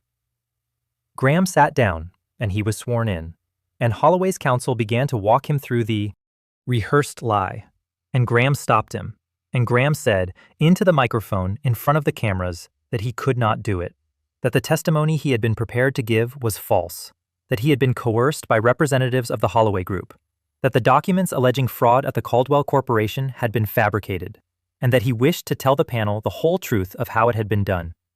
And the hearing room, which had been arranged as my execution, detonated. It is a particular pleasure watching a trap spring backward with the man who built it forced to sit and watch. Holloway was not in the room, of course. He was never in any room. But his 2 bought panel members were, and I watched their faces as their star witness dismantled their entire proceeding on live cameras.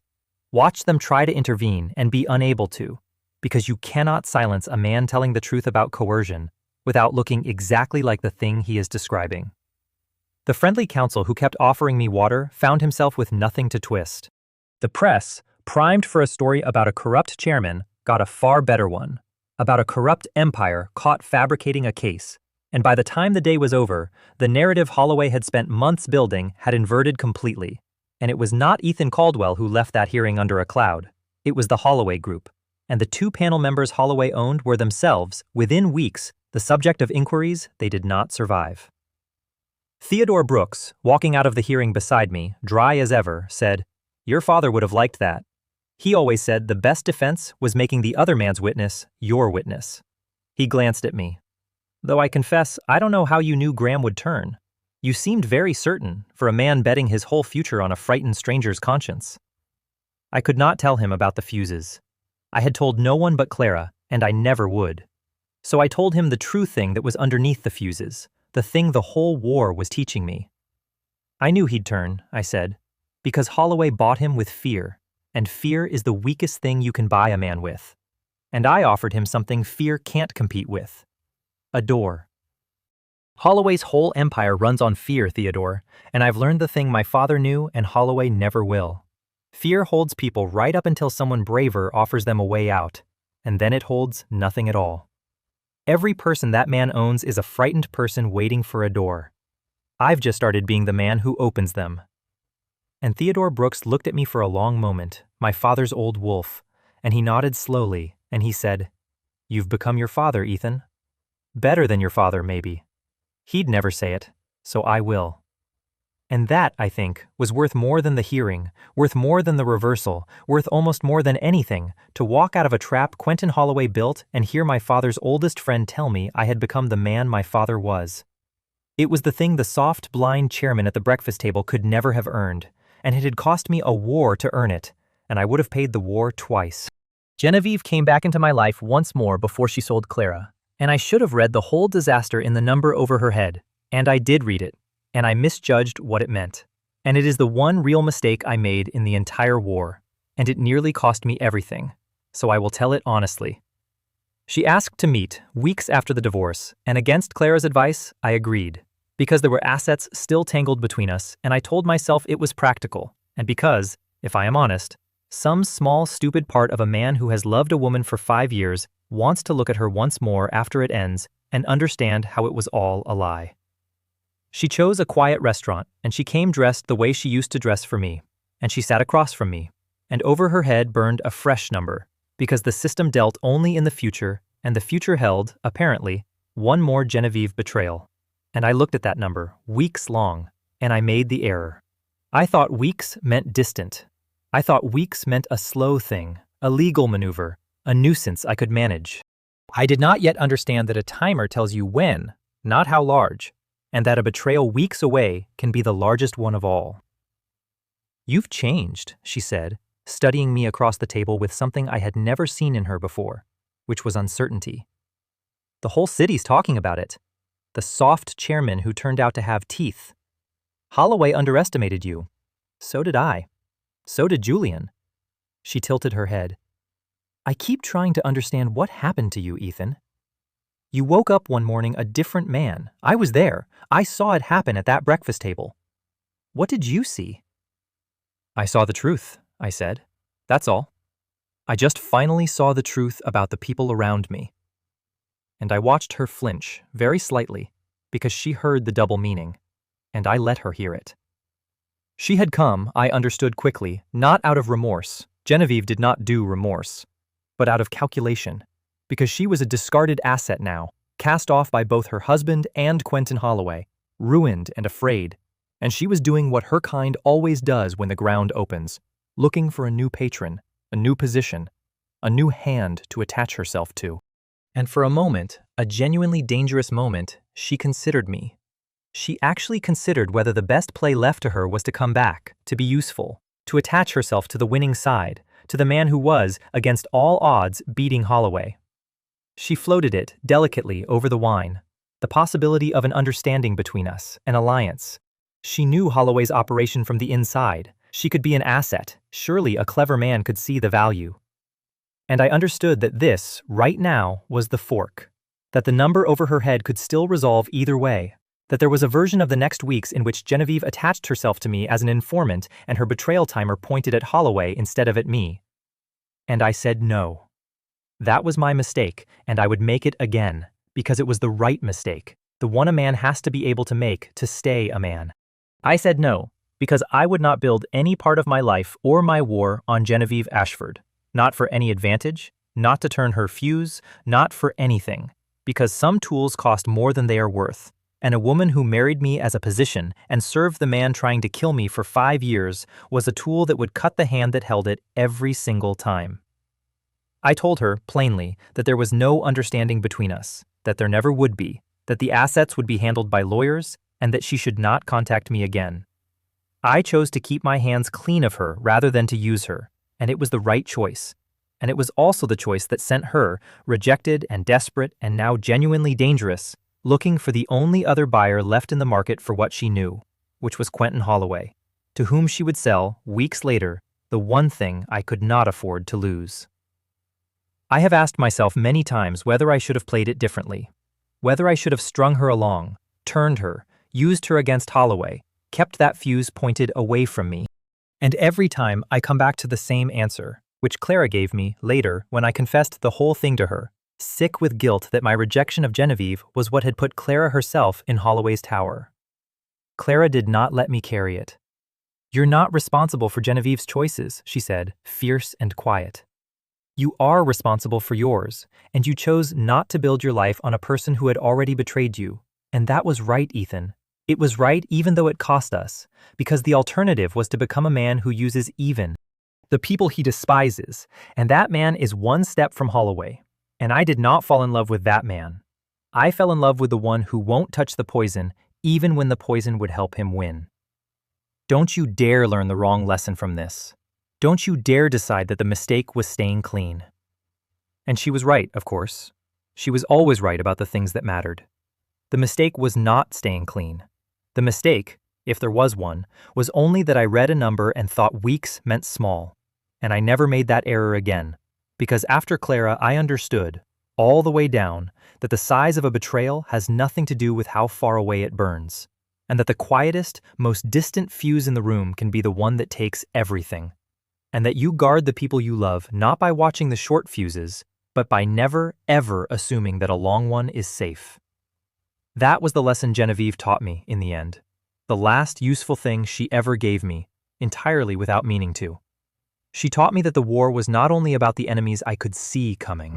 It was about the soft places I had let myself grow, the ones I had stopped guarding because I had gotten arrogant about the sight, and that the sight was a tool and not a wall, and that no tool, however miraculous, replaces the simple discipline of protecting what you love as if you could not see the knives at all. I walked out of that restaurant thinking I had handled Genevieve. I had, in fact, just lit the fuse that would put Clara in Holloway's tower. And the only reason it did not end in catastrophe is that I had spent months, without knowing why it would matter, building the one thing that could reach into that tower and bring her back, which was not the sight and not the cleverness, but the door I had been quietly opening, over and over, in the dark, for every frightened person Quentin Holloway thought he owned.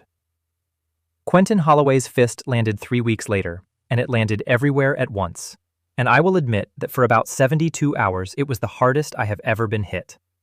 He had gathered his patience into a single coordinated assault, and it came the way only a 30-year war chest can come. In 1 week, the Caldwell Corporation was hit with a coordinated short attack on its stock, a leaked and doctored set of internal documents suggesting fraud, an escalation of the regulatory inquiry into a formal investigation, the sudden defection of 2 major clients Holloway had quietly gotten to, and a wave of media that turned the collapsed merger and my divorce and the doctored documents into a single narrative of a soft, corrupt, failing heir running his dead father's empire into the ground. It was masterful. It was 30 years of a patient man's accumulated capacity for harm released in a single week, and it was designed not to kill the company outright, but to shake it so hard that the board, the shareholders, the whole edifice would lose faith in me and force me out, at which point Holloway's people, already positioned, would move in to pick up the pieces at a fraction of their worth. It was the tower plan again, grown to the scale of an entire empire, and for those 72 hours, it very nearly worked. But I could see his fist, because his fist was made of people, and people have fuses. Every hand Holloway committed to the assault lit up somewhere in my field of vision. The bot analysts, the leaking insiders, the defecting clients' compromised executives. And because I could see when each of them moved, I could see the shape and the sequence of the whole attack before it fully landed. And a coordinated assault you can see coming is not a knockout blow. It is a series of individual punches you can slip, one at a time. I did not save the company in a single dramatic stroke. I saved it the way you actually survive a war like that, 1 hour at a time for 72 hours, feeding the board the truth behind each doctored document before it could take root, exposing each leak as it came, meeting each defection with a counter, and above all, not panicking, because I could see, over the heads of the men attacking me, exactly how many of them there were and exactly how long each fuse had left. And a man who can count the enemy's punches does not get knocked out by the swarm. Quentin Holloway threw everything he had at me in 1 week, and at the end of the week, the Caldwell Corporation was bruised and battered and still standing, still mine, and Quentin Holloway had spent an enormous fraction of his war chest and his patience and had learned, finally and completely, that the boy was not lucky at all, that the boy could somehow see him coming, and that he was, for the first time in 30 years, in a fight he was not certain of winning. And that was when he did the thing I had not adequately guarded against, the thing that nearly broke me, because it did not come at my company. It came at Clara. I had made a mistake, and the mistake was Genevieve. I had let Genevieve go, that first day, out of some tangled mix of old feeling and cold calculation, believing her discarded and powerless, a spent asset Holloway would have no more use for. I was wrong. Genevieve, cast aside by both her husband and the man she had truly served, ruined and humiliated, and facing her own charges, had spent those weeks looking for one thing that would buy her way back into Quentin Holloway's good graces. One piece of value that would make the old man useful to her again. And she had found it. Because Genevieve was cold and clever, and she had lived in that house too, and she had noticed, the way a jealous woman notices, the one thing I had been too careful to say aloud and too obvious in my heart to hide. She had noticed how I looked at the quiet maid. Genevieve went to Quentin Holloway and she sold him Clara. She told him who Clara Jensen really was, the false reference, the family Holloway had destroyed 3 years ago, the daughter who had come into the Caldwell household under a false name, pursuing her own long revenge. And, worst of all, the thing that was now unmistakable to anyone who had watched us, that the chairman who could apparently not be beaten through his company or his safety had, at last, a soft place. A single square inch of solid ground. One person in all the world he trusted absolutely. And her name was Clara. Genevieve handed Quentin Holloway the map to the one thing I could not afford to lose, and she did it to buy herself back into a dying man's war. And Holloway took the map, because Quentin Holloway had spent his whole life understanding one thing perfectly, that the way you break a man who cannot be beaten is to take from him the one thing he loves, and he finally knew what that thing was. I found out the way you always find out these things, too late to prevent it, and just in time to feel the full weight of it. I came home to my father's house one evening and Clara was not there, and there was no number I could read to tell me what had happened, because the one person in my life over whom the system showed only never was the one person the system could tell me nothing else about. And I stood in the empty study where we had built our whole map of the war, and I felt, for the first time since the morning I woke with the timers, genuine, helpless fear. And then my phone rang, an unknown number, and it was not Clara. It was the flat old voice of Quentin Holloway himself, the first time I had ever heard it, calm and dry and certain, an old predator who believed he had finally found the throat. "Ethan Caldwell," he said, "I've wanted to speak with you for a long time. You've been a great deal more interesting than your father, and that is the highest compliment I have ever paid a living man." A pause, unhurried, savoring. "You have something of mine, or rather, I now have something of yours. A young woman named Clara Jensen, formerly Clara of a family I had. Occasion to ruin some years ago, currently, I am told, a great deal more than a maid in your household. She's quite safe, for now. Whether she remains so is going to depend entirely on a conversation you and I are going to have, in person, on my terms, at a time and place of my choosing."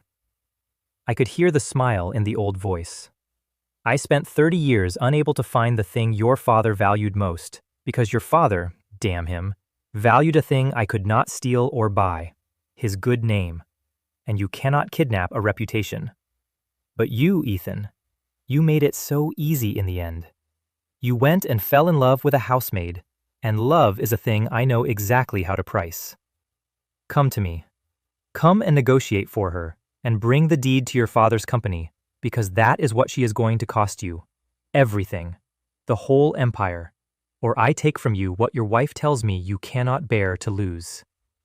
And he told me where, and he told me when, and he hung up. And I stood alone in the empty study with the phone in my hand, and the whole war narrowed suddenly to a single, unbearable point. I want to be honest about that moment, because it is the moment the story stopped being a game of cleverness for me and became something else entirely.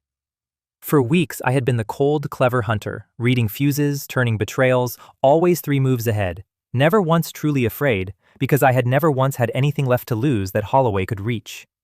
My marriage was already ash. My company I could see every attack against. My own life I had learned to defend. I had walked through the whole war untouchable, because I had, in truth, been half hollow the whole time, a man with nothing soft left to protect. And somewhere in those weeks in the lamplit study, without my ever deciding to, that had stopped being true. Somewhere between the maid who saved my life and the woman who became the second mind of my war and the quiet dark eyes that had never once lied to me, I had grown a soft place again. 1 square inch of solid ground. One person in all the world over whom the universe wrote, never. And I had been so busy being clever that I had not adequately understood that a soft place is also a target, and that Quentin Holloway had spent 30 years learning to find exactly the thing I had let myself grow. I sat down in the empty study, and for a moment, just a moment, I let myself be afraid. All the way I had not allowed myself to be since the timers appeared. And then I did what I had learned to do. I set the fear aside, because fear is a thing you can only afford after the war. And I made myself think, cold and clear, and I understood 2 things at once.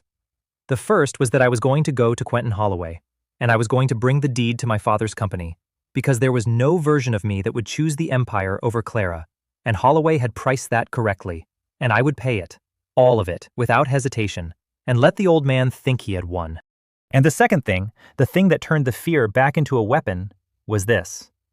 Quentin Holloway had just gathered his entire operation, his patience, his people, and his own physical presence into a single time and place to finish me, to take the deed, to complete the theft of a lifetime, in person, with his own hands, surrounded by every asset he had left.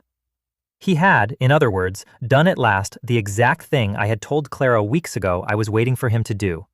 He had pulled all his knives into one room. And I was the only man alive who could walk into that room and see every single fuse over every single one of Quentin Holloway's people, including the freshly lit one I had watched flicker to life over the head of a man Holloway trusted and should not have. A ruined, charming man who had already sold his best friend once and would, the system swore to me, sell the next man too, the instant the price was right. Julian Hayes would be in that room, and Julian Hayes's fuse did not point at me anymore. It pointed at Quentin Holloway. I just had to be close enough, at exactly the right moment, to light it. I did not know, in those 2 days before the tower, what was happening to Clara inside Quentin Holloway's black glass world. And the not knowing was its own particular torture. She told me all of it afterward, in the safe, quiet nights of the years that came later, and I set it down here because it is the part of the story that shows you, better than anything I could say, the exact nature of the flaw at the center of Quentin Holloway, the flaw I built the whole ending on. They kept her in a comfortable room high in the tower because Holloway was not a crude man and did not need cruelty to hold a hostage when the hostage understood the arithmetic. She was not harmed. She was watched, and she was fed, and she was left mostly alone, and once, on the second day, Quentin Holloway himself came to see her, an old man curious about the woman who had turned out to be the soft place in an enemy he could not otherwise reach. And Clara, who had spent 3 years learning to be invisible and watchful in rooms full of powerful men, sat very still and let the old man talk, and listened, and learned, and gave him nothing. And in that one conversation she understood Quentin Holloway more completely than I had understood him in months of war, because she understood him the way only another person who has lost everything to him can. He wanted to know why, she told me later, why you would trade an empire for a maid. It genuinely baffled him. He kept circling it, poking at it, like a man worrying a tooth. He said, "Your father was the same, sentimental, weak in the one place, and I could never understand it. And it beat me for 40 years, and now the son is doing it too, and I still don't understand it." He looked at me like I was a puzzle he needed to solve before he died, and I realized, sitting there, that he wasn't gloating. He was afraid. Not of you. Of the thing he couldn't understand. He had spent 73 years being certain that love was a lever, and loyalty was a purchase, and trust was just slow theft, and it had made him powerful. And it had made him completely alone. And somewhere down at the bottom of him, watching your father win with the thing he'd thrown away, watching you do it again, he was terrified that he'd been wrong about the one thing his whole life was built on. That's the flaw, Ethan. That's the thing to aim at. He can't conceive of loyalty that isn't bought, so he can't defend against it, and he can't inspire it. And when the moment comes, every single person around him is going to be exactly as loyal to him as he taught them to be. Which is not at all. She was right, of course. She was always right about people, in a way I was still learning to be. And she did one more thing in that tower, in those 2 days, that mattered enormously, though I did not know it until the night of the confrontation. She used her invisibility one last time. The people guarding her, feeding her, moving her were Holloway's people, bought and frightened, furniture blind to the help the way Genevieve had always been, and Clara, who had gotten a whole conspiracy's worth of intelligence out of 8 months of pouring coffee, spent 2 days as a hostage quietly doing the exact thing she did best, listening, watching, and where she could, whispering. She could not free herself, but she could plant, in the ear of one frightened guard and then another, the same seed I had been planting from the outside for months, the seed that there was another way, that the old man protected no one, that a door existed.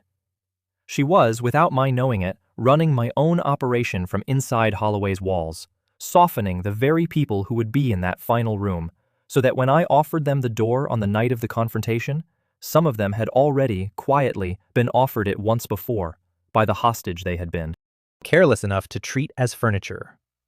Meanwhile, Quentin Holloway, in those 2 days, made the mistake that men who trust no one always make at the end, which is that he mistook his own certainty for control. He had found my soft place, taken it, priced it, and he was certain the game was won, and his certainty made him do the one thing his whole patient life had trained him never to do. He gathered. For 30 years, Quentin Holloway had operated through layers, through cutouts, through hands he could deny, never present, never exposed, always 3 degrees removed from anything that could touch him. It was the discipline that had kept him untouchable for decades. And now, believing he had finally won, believing he was about to complete the theft of a lifetime, he abandoned that discipline, because he wanted, for once, after 30 years, to be in the room. He wanted to see the boy's face. He wanted to hold the deed to the Caldwell Corporation in his own hands, at the top of his own tower, surrounded by his own people, and watch his old rival's son sign away everything.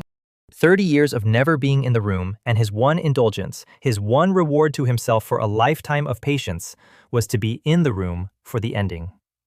That indulgence was the whole war. I have thought about it many times since.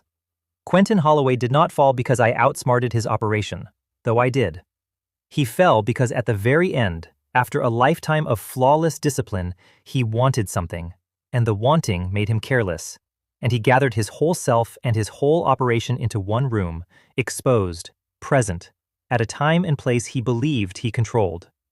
And a man who cannot conceive of loyalty he hasn't bought cannot conceive that the room he has gathered is full of people who will leave him the instant leaving is offered, and cannot conceive that the hostage he treated as furniture has been unscrewing his bolts from the inside, and cannot conceive that the soft boy walking in with the deed can see every fuse over every head in the room.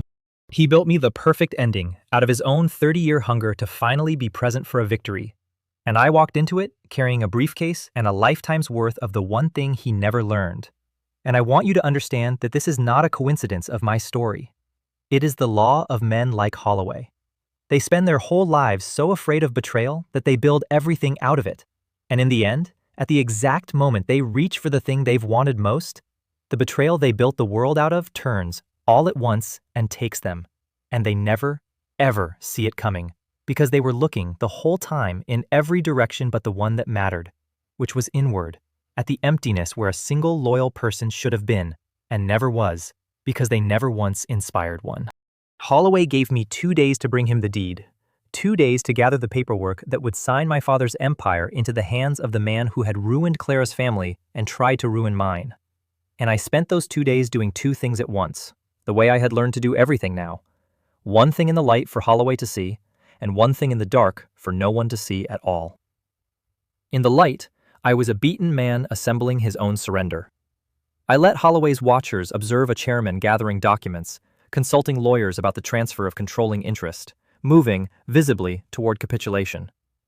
I let Quentin Holloway believe that he had, at last, found the price of the unbeatable boy, and that the boy was paying it.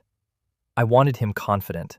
I wanted him, on the day, to walk into that room certain he had already won, because a man certain he has already won stops watching the room.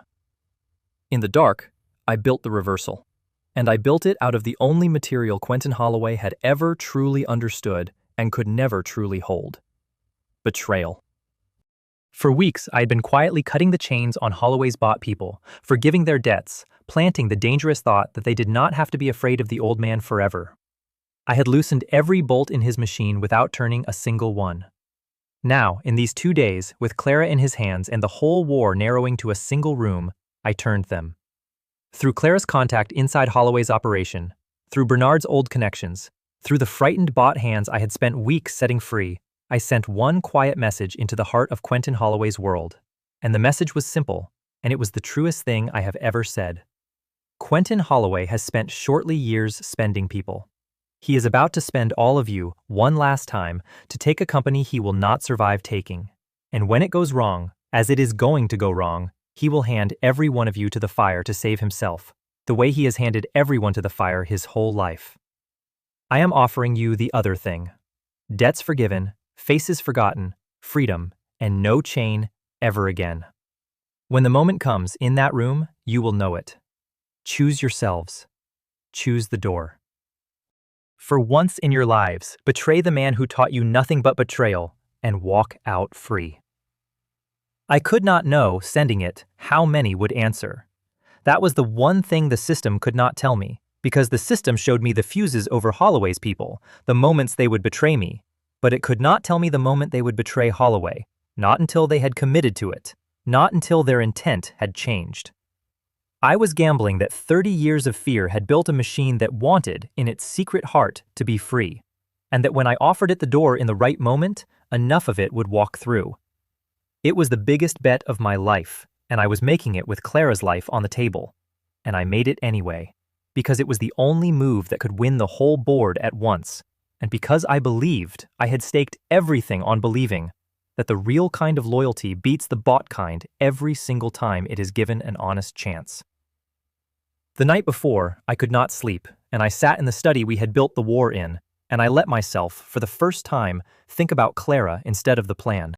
And I want to tell you about her, the real her, the one I had been too busy and too careful to say out loud even to myself. Because if I take you into that room tomorrow without telling you what I was walking in to save, I will have told you a story about strategy. And it was never, in the end, about strategy at all.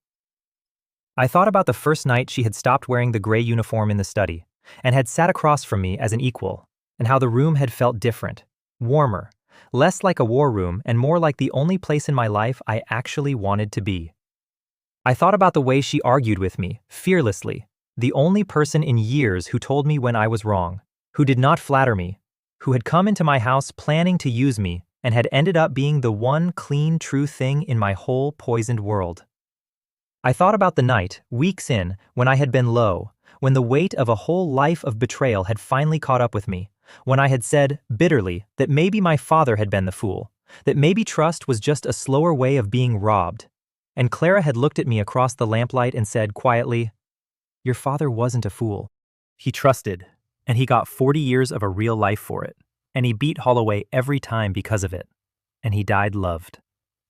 Holloway never trusted anyone, and he spent 30 years alone in a black tower with a machine that hates him, and he's going to die alone and afraid, and it's going to serve him right. Trust isn't the slow robbery, Ethan. It's the only thing that was ever worth having. Don't let them take that from you, too. That would be the only way they actually win. And I had looked at her, this woman who had entered my life, to rob me, and had become the reason I could still believe in the opposite of robbery. And I had understood, that night, though I had not let myself say it, that I had fallen completely and hopelessly in love with the one person in the world over whom the universe had written never. I had not told her. There had been a war on, and there was still a war on, and some things you do not say until you can say them into a life that has a future. But sitting alone in that study the night before I walked into Quentin Holloway's room to trade an empire for her, I let myself know it fully. And it did not make me weaker, the way I had always feared love would. It made me certain. Quentin Holloway thought he had found my soft place and turned it into a weapon against me. He had it exactly backwards, the way men who only understand betrayal always have it backwards. He thought love was a liability, a lever, a price. He had spent 30 years so certain that everything soft was a weakness that he had never once understood the thing my father had beaten him with for 40 years and the thing I was about to beat him with tomorrow. Love is not the soft place where they break you. Love is the hard place you cannot be moved from. It is the 1 square inch of solid ground in the whole minefield, and from solid ground, a man will do things that are simply not possible for a man standing on nothing. Quentin Holloway had a black tower full of bought fear and a machine that hated him and a lifetime of spent people, and he thought that made him strong. And tomorrow he was going to find out, in front of everyone, in the last lucid hour of his long, cold life, that he had never once in 30 years been strong at all, because he had never once had anything worth being afraid to lose. And a man with nothing to lose is not free. He is just already empty. And empty men lose to men who love something, every single time. Because the man who loves something will walk into any room in the world for it, and see, in that room, with eyes no empty man will ever possess, exactly how to win. I put the deed to my father's company in my briefcase, the real one.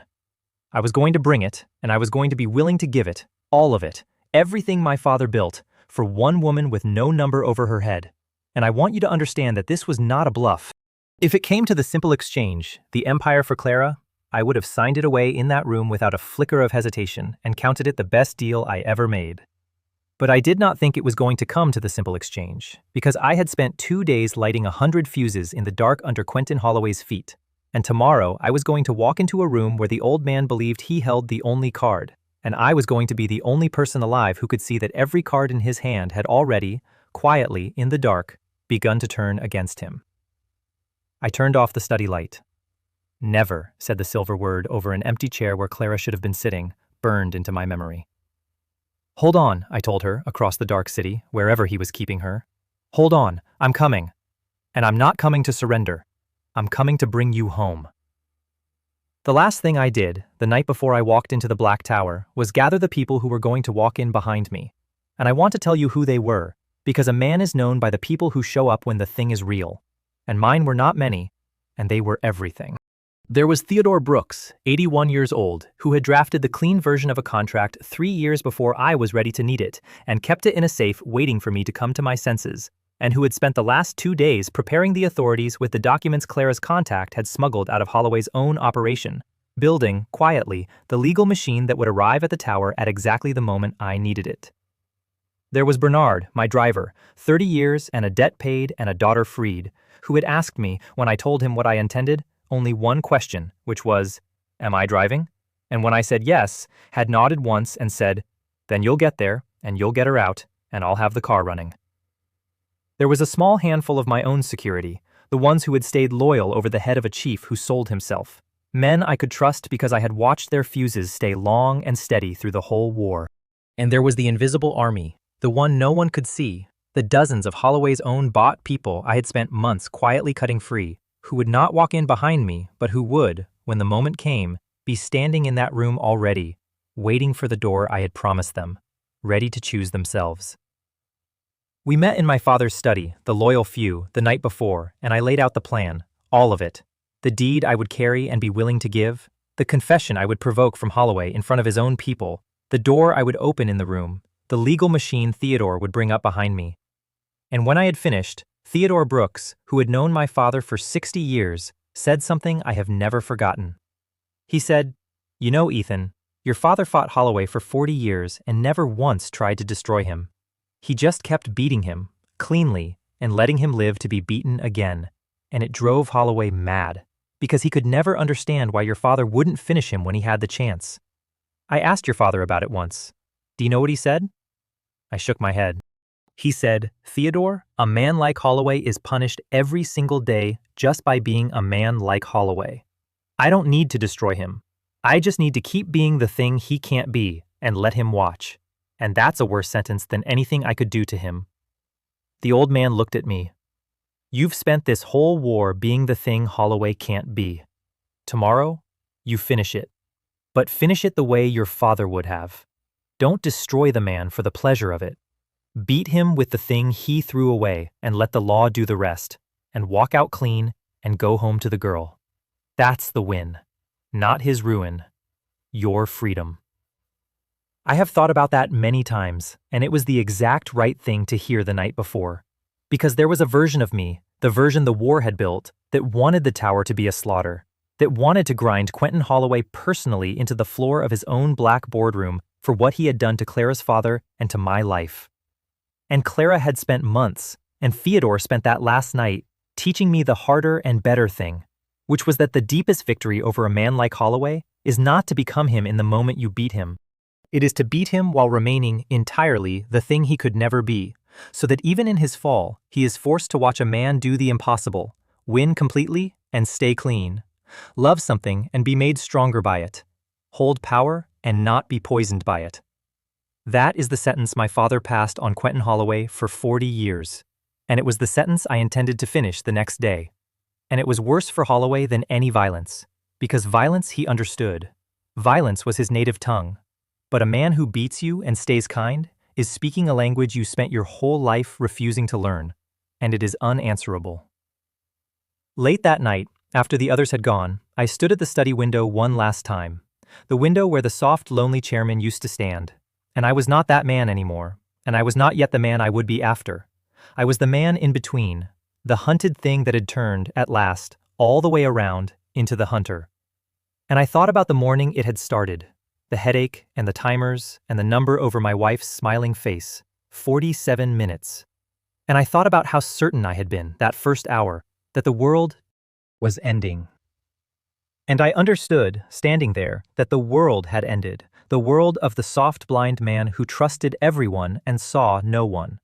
And that its ending had been the best thing that ever happened to me, because out of its wreckage I had built something real, a company I ran with my eyes open, a handful of people who had earned my trust and kept it, an old wolf who told me I had become my father, a driver who would keep the car running, and at the center of all of it, a woman with no number over her head, waiting for me somewhere in a black tower across the city.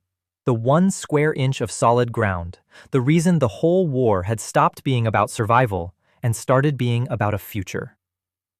"Hold on," I said again to the dark city, the way I had said it every night she had been gone.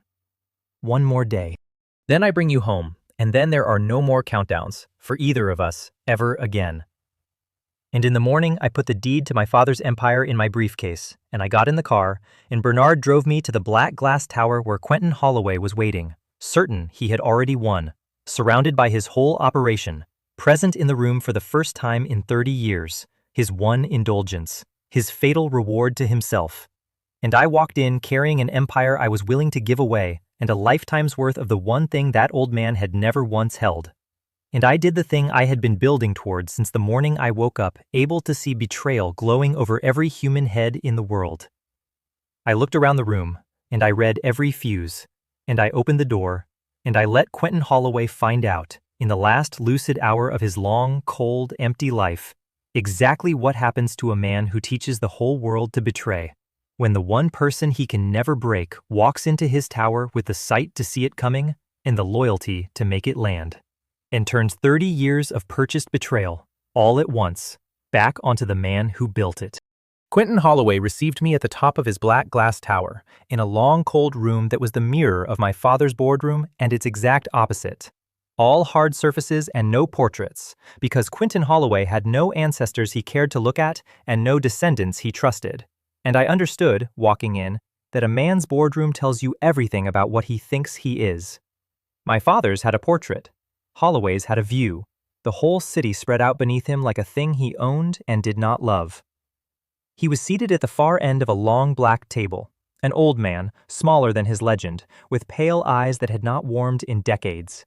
And around him were his people, his lawyers, his security, 4 of them, hard men along the walls, 2 of his senior lieutenants, the ones who ran the machine, and, standing to one side with the particular ugliness of a man who has been given a front-row seat to his enemy's ruin, Julian Hayes, ruined and charged and hungry, brought here by Holloway to watch and to gloat and to be useful.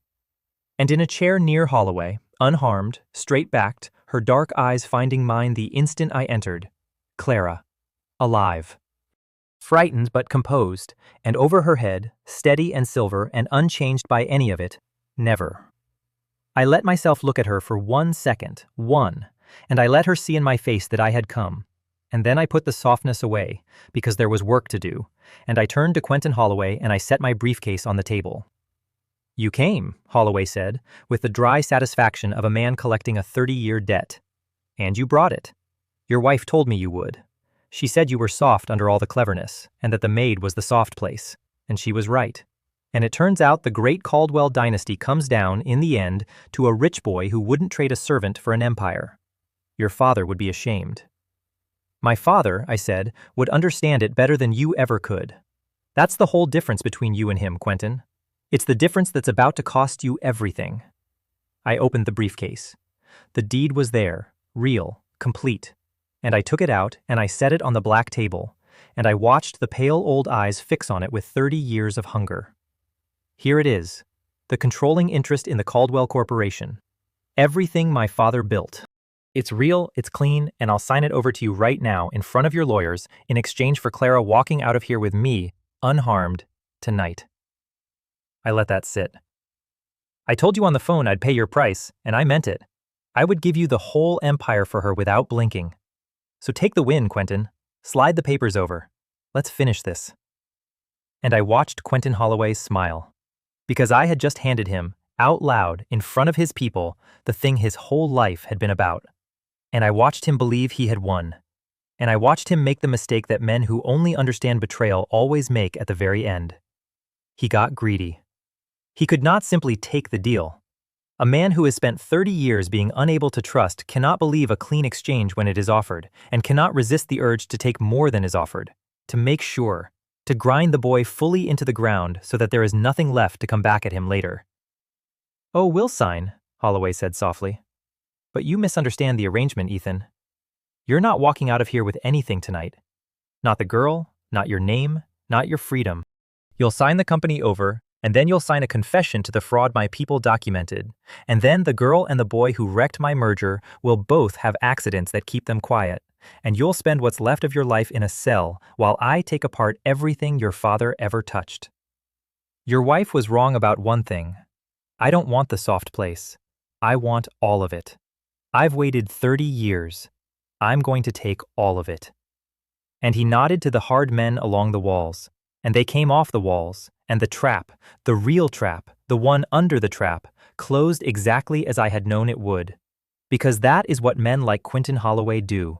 They always reach for more than they need, and the reaching is the flaw you build the whole reversal on. There it is, I said quietly, and I did not move, and I did not flinch, and the calm of me stopped the hard men for half a step, the way it had stopped the men on the dark road, because there is nothing more disorienting than a man who has just watched a trap close on him and looks, instead of afraid, satisfied. I needed you to say that, Quentin, out loud, in front of your people. I needed every person in this room to hear you explain that after you take the company, you're going to make the girl disappear and the boy disappear and pin it all on a confession, because I wanted them all to understand, from your own mouth, exactly what you do with people once you're finished using them. I turned, slowly, and I looked around the cold room, at the lawyers, at the lieutenants, at the hard men, and I raised my voice just slightly, and I spoke to all of them. He just told you what he does. You all heard it. He makes the useful ones disappear when the using is done. Every one of you in this room has been useful to Quentin Holloway.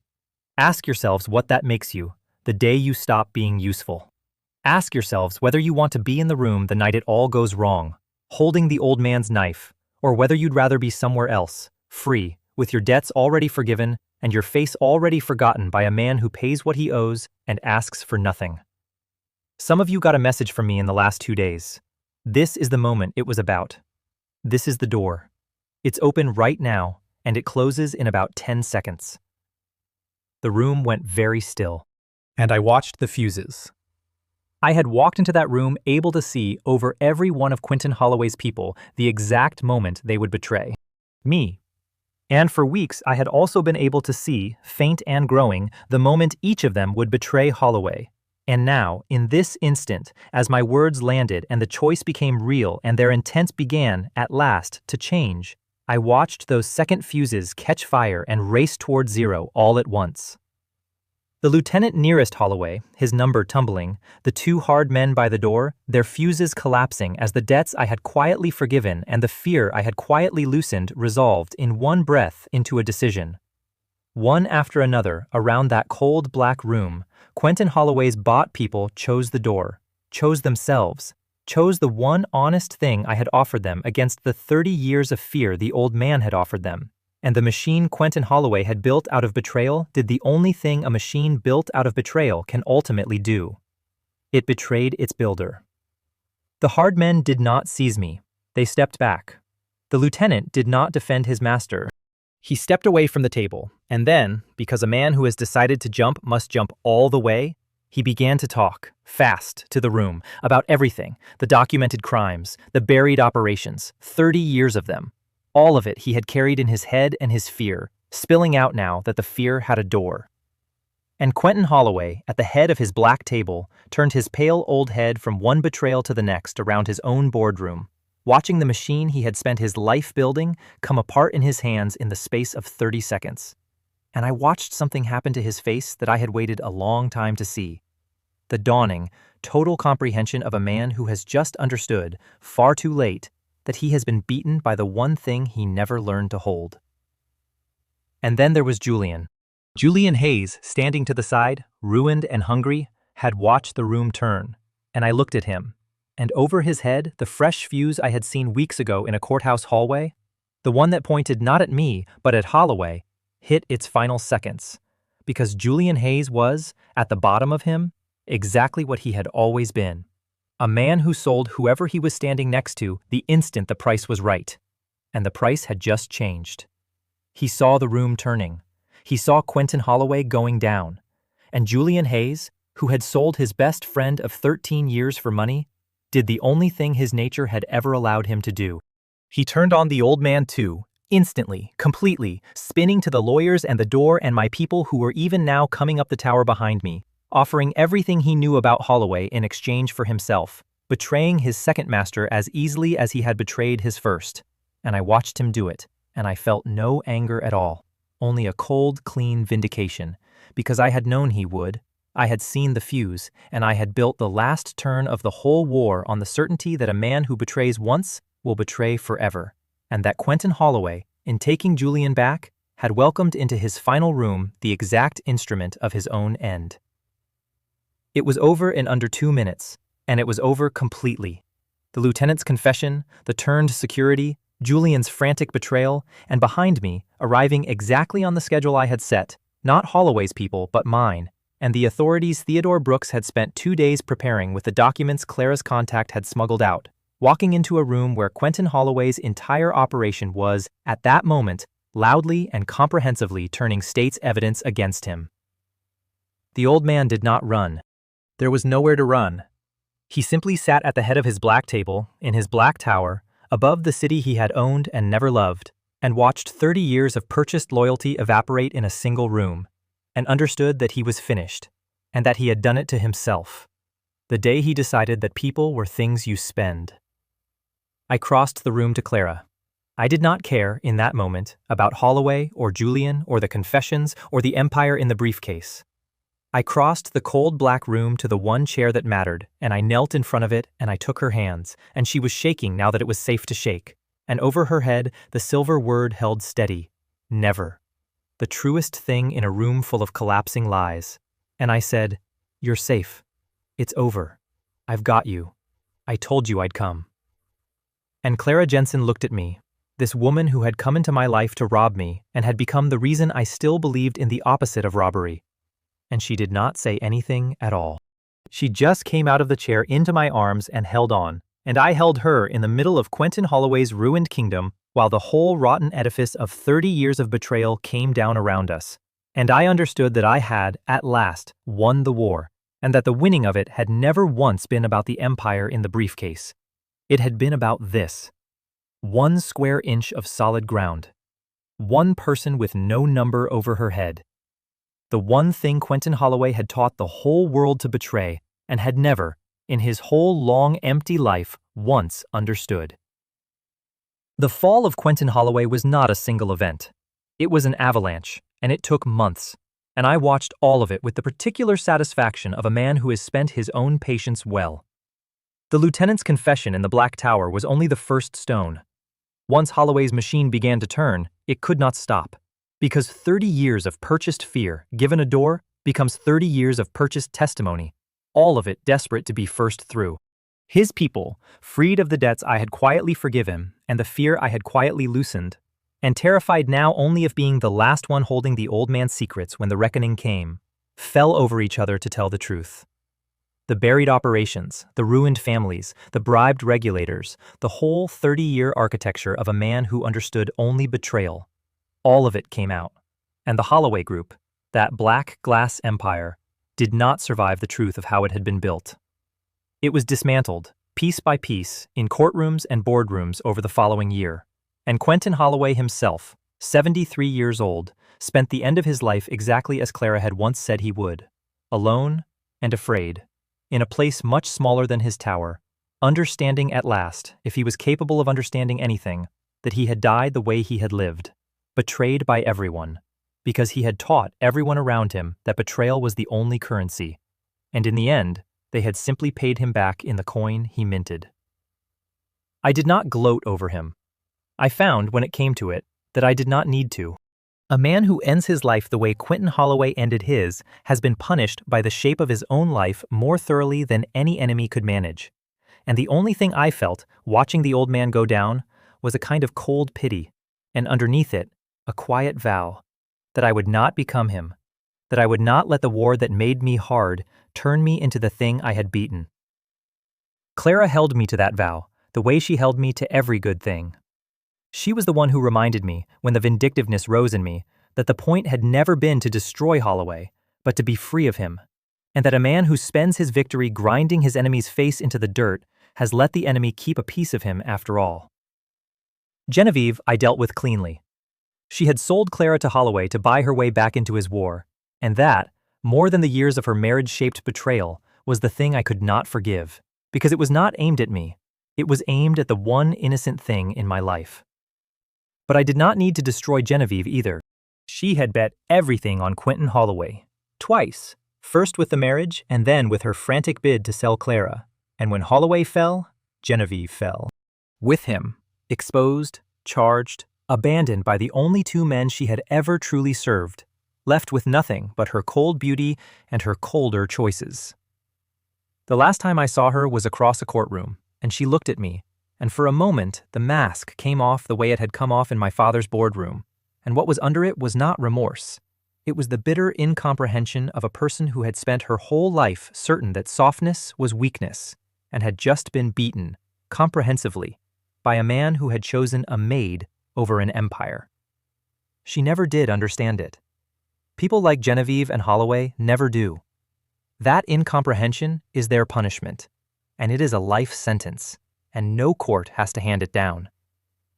Julian Hayes, who had betrayed me and then betrayed Holloway, discovered the thing that all men of his kind eventually discover, which is that a man who will betray anyone is a man no one will protect.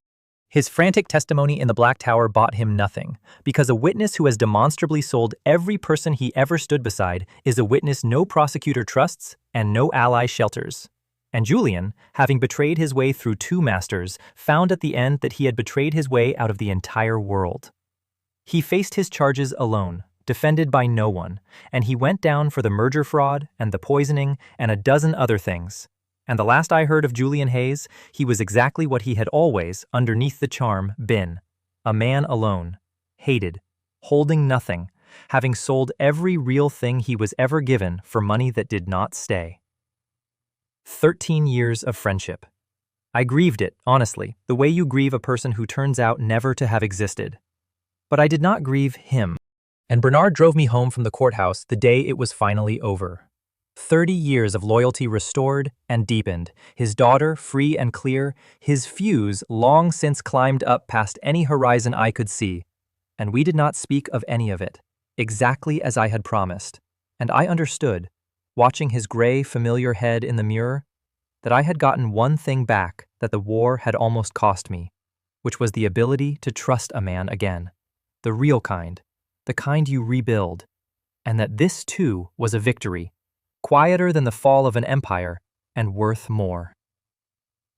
I want to tell you about the system because you have been waiting, the way I waited, to understand what it was and why it came to me. And I will tell you the truth. which is that I never got a clean answer, and that I came to believe the lack of a clean answer was itself the answer. On the night Holloway finally fell, alone in my father's study, I asked it. "Why me?" I said. "Why the timers? What were you for?"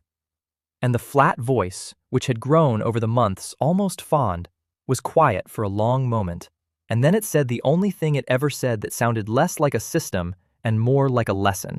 Host woke one morning surrounded by betrayal and unable to see it, loved by a world that was lying to his face, soft in the way that gets a good man killed. The system did not give you the ability to see betrayal so that you would trust no one. That is what Quentin Holloway did with the same knowledge, and look what it made of him. A man in a black tower who could see betrayal everywhere and so created it everywhere, alone and afraid at the end. The system gave you the sight for the opposite reason, so that you would learn before it was too late the one thing your softness had never taught you and Holloway's hardness never could. That betrayal is real and everywhere, and that the correct response to a world full of betrayal is not to trust no one. It is to find the one who will never betray you, the one the numbers cannot touch, and to see her, finally, and to build your whole life on that 1 square inch of solid ground. You spent 5 years unable to see the woman pouring your coffee because you were busy trusting everyone. The system did not teach you to trust less, host. It taught you to trust correctly. And now that you have learned it, now that you can tell the difference on your own, you will find, I think, that you do not need me anymore. And it was right. Over the following weeks, the timers faded. Not all at once. They dimmed and grew fainter, and one morning I woke and looked at Bernard, and there was no number over his head at all, only a man I trusted. And I understood that the system was gone, its work done, and that I did not miss it, because it had taught me the thing it came to teach, which was not how to see the knives, but where to plant my feet. I have never seen a timer since. I have not needed to. I learned, the hard way, in a single terrible morning that turned into a war, how to tell the difference between the people who count down and the person who never will. And once you have truly learned that, you do not need a glowing number to tell you where home is. There was only ever one number that did not fade, and it did not fade because it had never been a countdown at all. Over Clara's head, all through the falling of Holloway and the fading of the rest, the silver word held steady and clear and unchanged, the way it had held steady from the first morning to the last, the one fixed star in a sky full of burning fuses. Never. And on the night the last of the timers finally faded from the world, I went and found her, in the study that had been our war room and had somehow, over the months, become the warmest room in my father's cold house. And I did the thing I had promised myself I would only do when I could say it into a life that had a future. I told her that I loved her.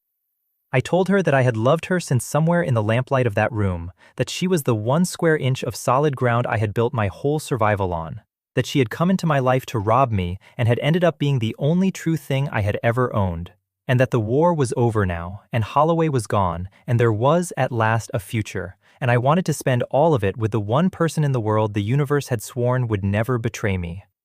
And Clara, who had never once lied to me, did not lie to me then. She told me she had loved me longer than she had been willing to say, since before she should have, back when I was still just the mark she was living next to, and that it had terrified her because she had come to take from me and had ended up unable to bear the thought of losing me, and that the silver word over her head, which I had finally, that night, explained to her, made her cry, because she had spent her whole life since her father's ruin believing she would never again have a home she could not lose. And here was a man telling her that the universe itself had written over her one head the promise she had stopped believing in. Never. Not a countdown. A vow. The only one in the whole world that could not be broken, because it was not a choice she was making. It was simply, finally, and forever, the truth of what she was. There is a part of the aftermath I have to tell you before I tell you about the years that came after, because it is the part that proved, once and for all, that Clara had been right about everything, and that the thing my father knew and Holloway never learned was not a sentiment, but a law. In the months after the Black Tower, as the Holloway group came apart in courtrooms, I watched what became of the people I had spent the war freeing, the frightened bought hands I had cut loose one debt at a time, the ones who had chosen the door in that final room. And it taught me the last thing I needed to know about the difference between the two kinds of power. Holloway's people, freed of him, did not scatter and vanish the way you might expect. A surprising number of them came to me, not asking for anything, most of them, just quietly letting me know that if there was ever work, honest work, for a person who had done dishonest work under a man, who owned them through fear, they would be glad of it. And I hired a good many of them, carefully, watching their fuses fade over the months into nothing, into simple, trusted faces, because I had learned that a person who was disloyal under fear is very often ferociously loyal under fairness, and that the machine Quentin Holloway had built out of betrayal became, in kinder hands, a machine of people who had learned the hard way exactly what the other way costs and never wanted to go back. Graham, the witness from the hearing, the frightened man who chose the door on live cameras, I kept my word to completely. I got him his immunity, and I got his family clear of the debt Holloway had owned him through. And then, because he was in fact a talented man who had only ever been trapped, I gave him a job, a real one, and he became, over the following years, one of the most reliable people in the entire company. And he told me once, years later, that the hour he sat in that hearing chair deciding whether to tell the truth was the hour his whole life turned, and that he thanked God every day for the message an old lawyer had brought him in the recess. I did not tell him I had read the fuse over his head. I just told him that everyone gets 1 hour, sometime, where they decide which kind of person they are, and that I was glad he had chosen well, and that most people never get the chance to know their hour was coming, and he had risen to it, and that was worth more than any testimony. And there was Clara's father. I could not bring him back. That is the one thing, in all of it, that no amount of winning could touch. The man who knew all 300 of his people by name and died of a heart hem Holloway broke. But I could do the other thing, the thing that mattered to Clara more than any revenge, and I did it, quietly, without cameras, the way her father would have wanted, the way I had once paid for a chef's daughter's surgery. When the Holloway group was dismantled and its assets liquidated, I bought back the land where Clara's father's plant had stood, the land Holloway had wanted and killed a good man to take, and I rebuilt the plant. And I found as many of the 300 scattered families as could be found, and I offered them their work back, and a great many of them came. And I put Clara's father's name on the building, his real name, in bronze, over the door, and I made her the one who cut the ribbon. She stood in front of the rebuilt plant with the workers her father had died trying to protect gathered around her, and she read his name off the bronze, and she did not make it through the reading, and neither did I, and neither did most of the crowd, because a great many of them had loved that man, and had believed his memory was rubble along with his company. And here it was, standing again, with his name over the door and his people back at the work he had died to save for them. Quentin Holloway had spent 14 months and a fortune to erase Clara's father from the world. It took me a year to write him back into it in bronze, and I count it among the best things I have ever done. And it was not revenge. Revenge would have been about Holloway, and this was not about Holloway at all. This was about a good small man who knew his people by name, given back the only kind of monument that would have meant anything to him, which was the sound of his workers at their benches again.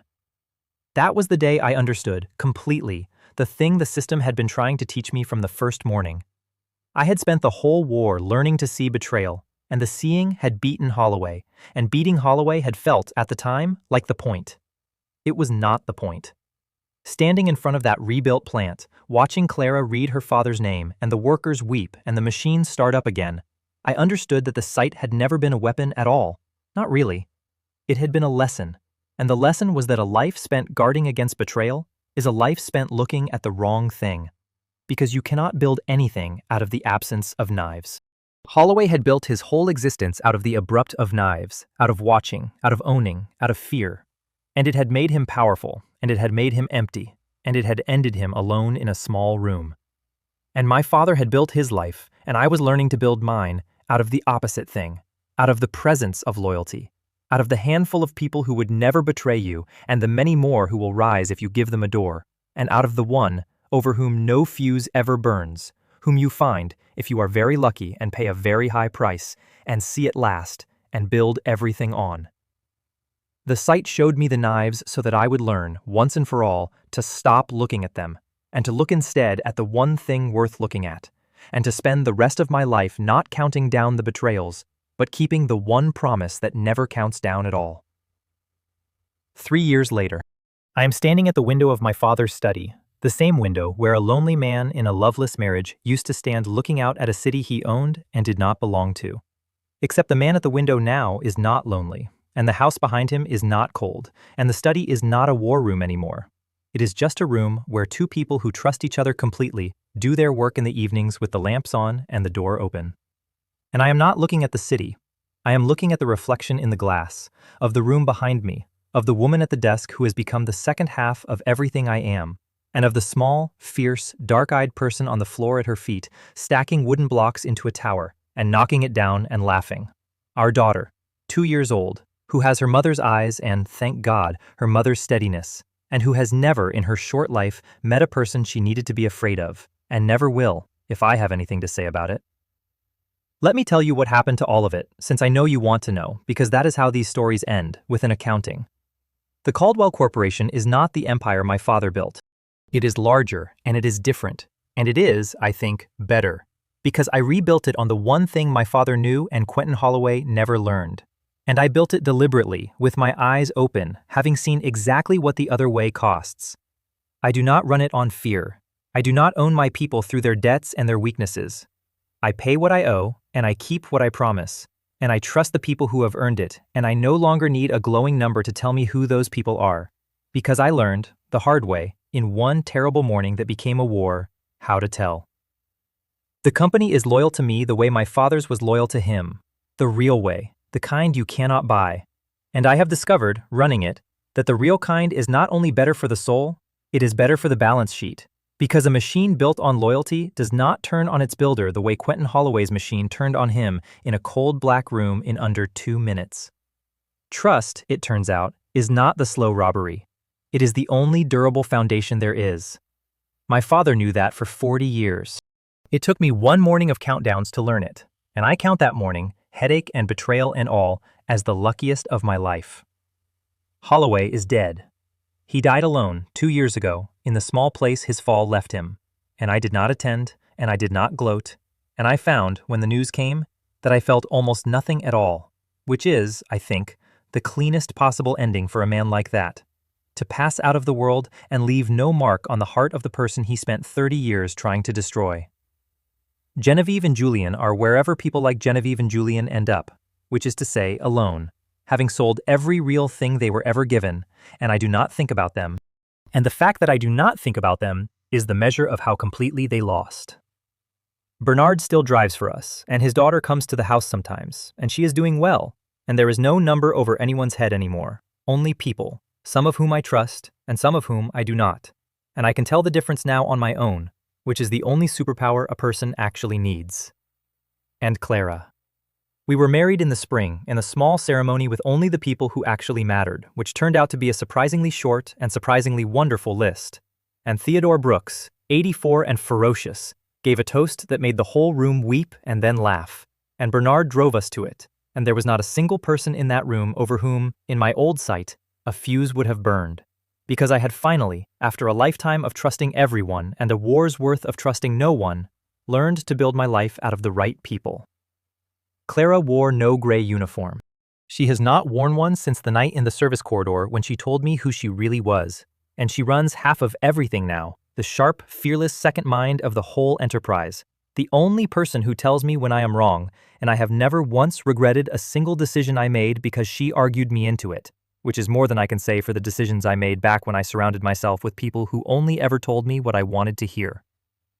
She still, sometimes, on the hard nights, asks me to tell her about the silver word, about the morning I woke up able to see the whole world's betrayal glowing over everyone's head, and the one head it never touched. She likes to hear that the universe itself, on the worst morning of my life, in a house full of lit fuses, took the trouble to write, over the one person pouring my coffee that I had never once looked at, the single word that turned out to be the truest thing in my entire life. Never. She cries a little, every time, and then she laughs at herself for crying, and I hold her, and I tell her the thing I have come to believe is the whole point of everything that happened to us. The point was never the timers. The timers were just the hard way of learning the lesson, and I was a man who apparently could not learn it any other way. The lesson was this, and I would carve it into the wall of every lonely rich man's cold house if I could. Betrayal is real. It is everywhere. The people closest to you, the ones you trust the most, are exactly the ones with the power to do you the most harm, and some of them will, and there is no way to make yourself safe from it by trusting less, because a man who trusts no one becomes Quentin Holloway, alone in a black tower with a machine that hates him. And that is not safety. That is just a slower and colder kind of ruin. The only real answer, the only one, is not to see fewer knives. It is to look, harder than I ever bothered to look for 5 soft years, for the one person the knives will never come from. The one who is not counting down. The one whose loyalty is not a forecast, but a fact. And when you find her, to see her, finally, all the way, and to build your whole life on that 1 square inch of solid ground, and to spend the rest of your days being worthy of the one number that never moves. I found mine pouring my coffee. I had walked past her 1,000 times. It took a garbage system and a 47-minute countdown and the loss of everything I thought I had to make me finally look up and see the one thing I actually had. And I have spent every day since grateful for the headache I woke up with that morning, because without it, I would have signed my father's company away and died at a boardroom table and never once learned the name of the woman the universe had been trying all along to show me. Ethan. Her voice from the desk, warm, amused, alive.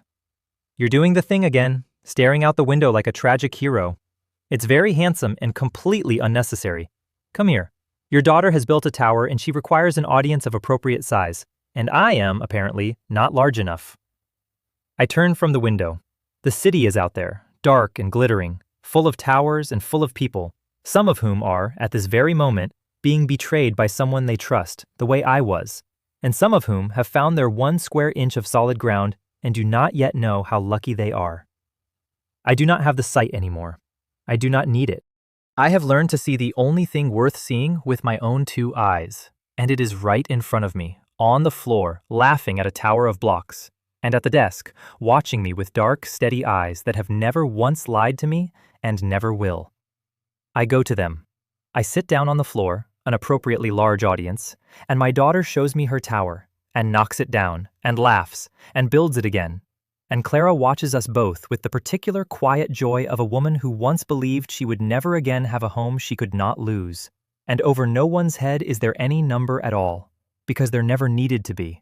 Because I learned the lesson, and the lesson was never about the fuses. It was about the one that would never burn. And I found her, and I stayed. And that, in the end, past all the countdowns and all the betrayals and all the fallen empires, was the only thing that was ever going to matter at all. Never, the universe wrote over her, once, on the worst morning of my life. It turned out to be a promise. It turned out to be the only one that ever held. And I have spent every day since, and I will spend every day left to me,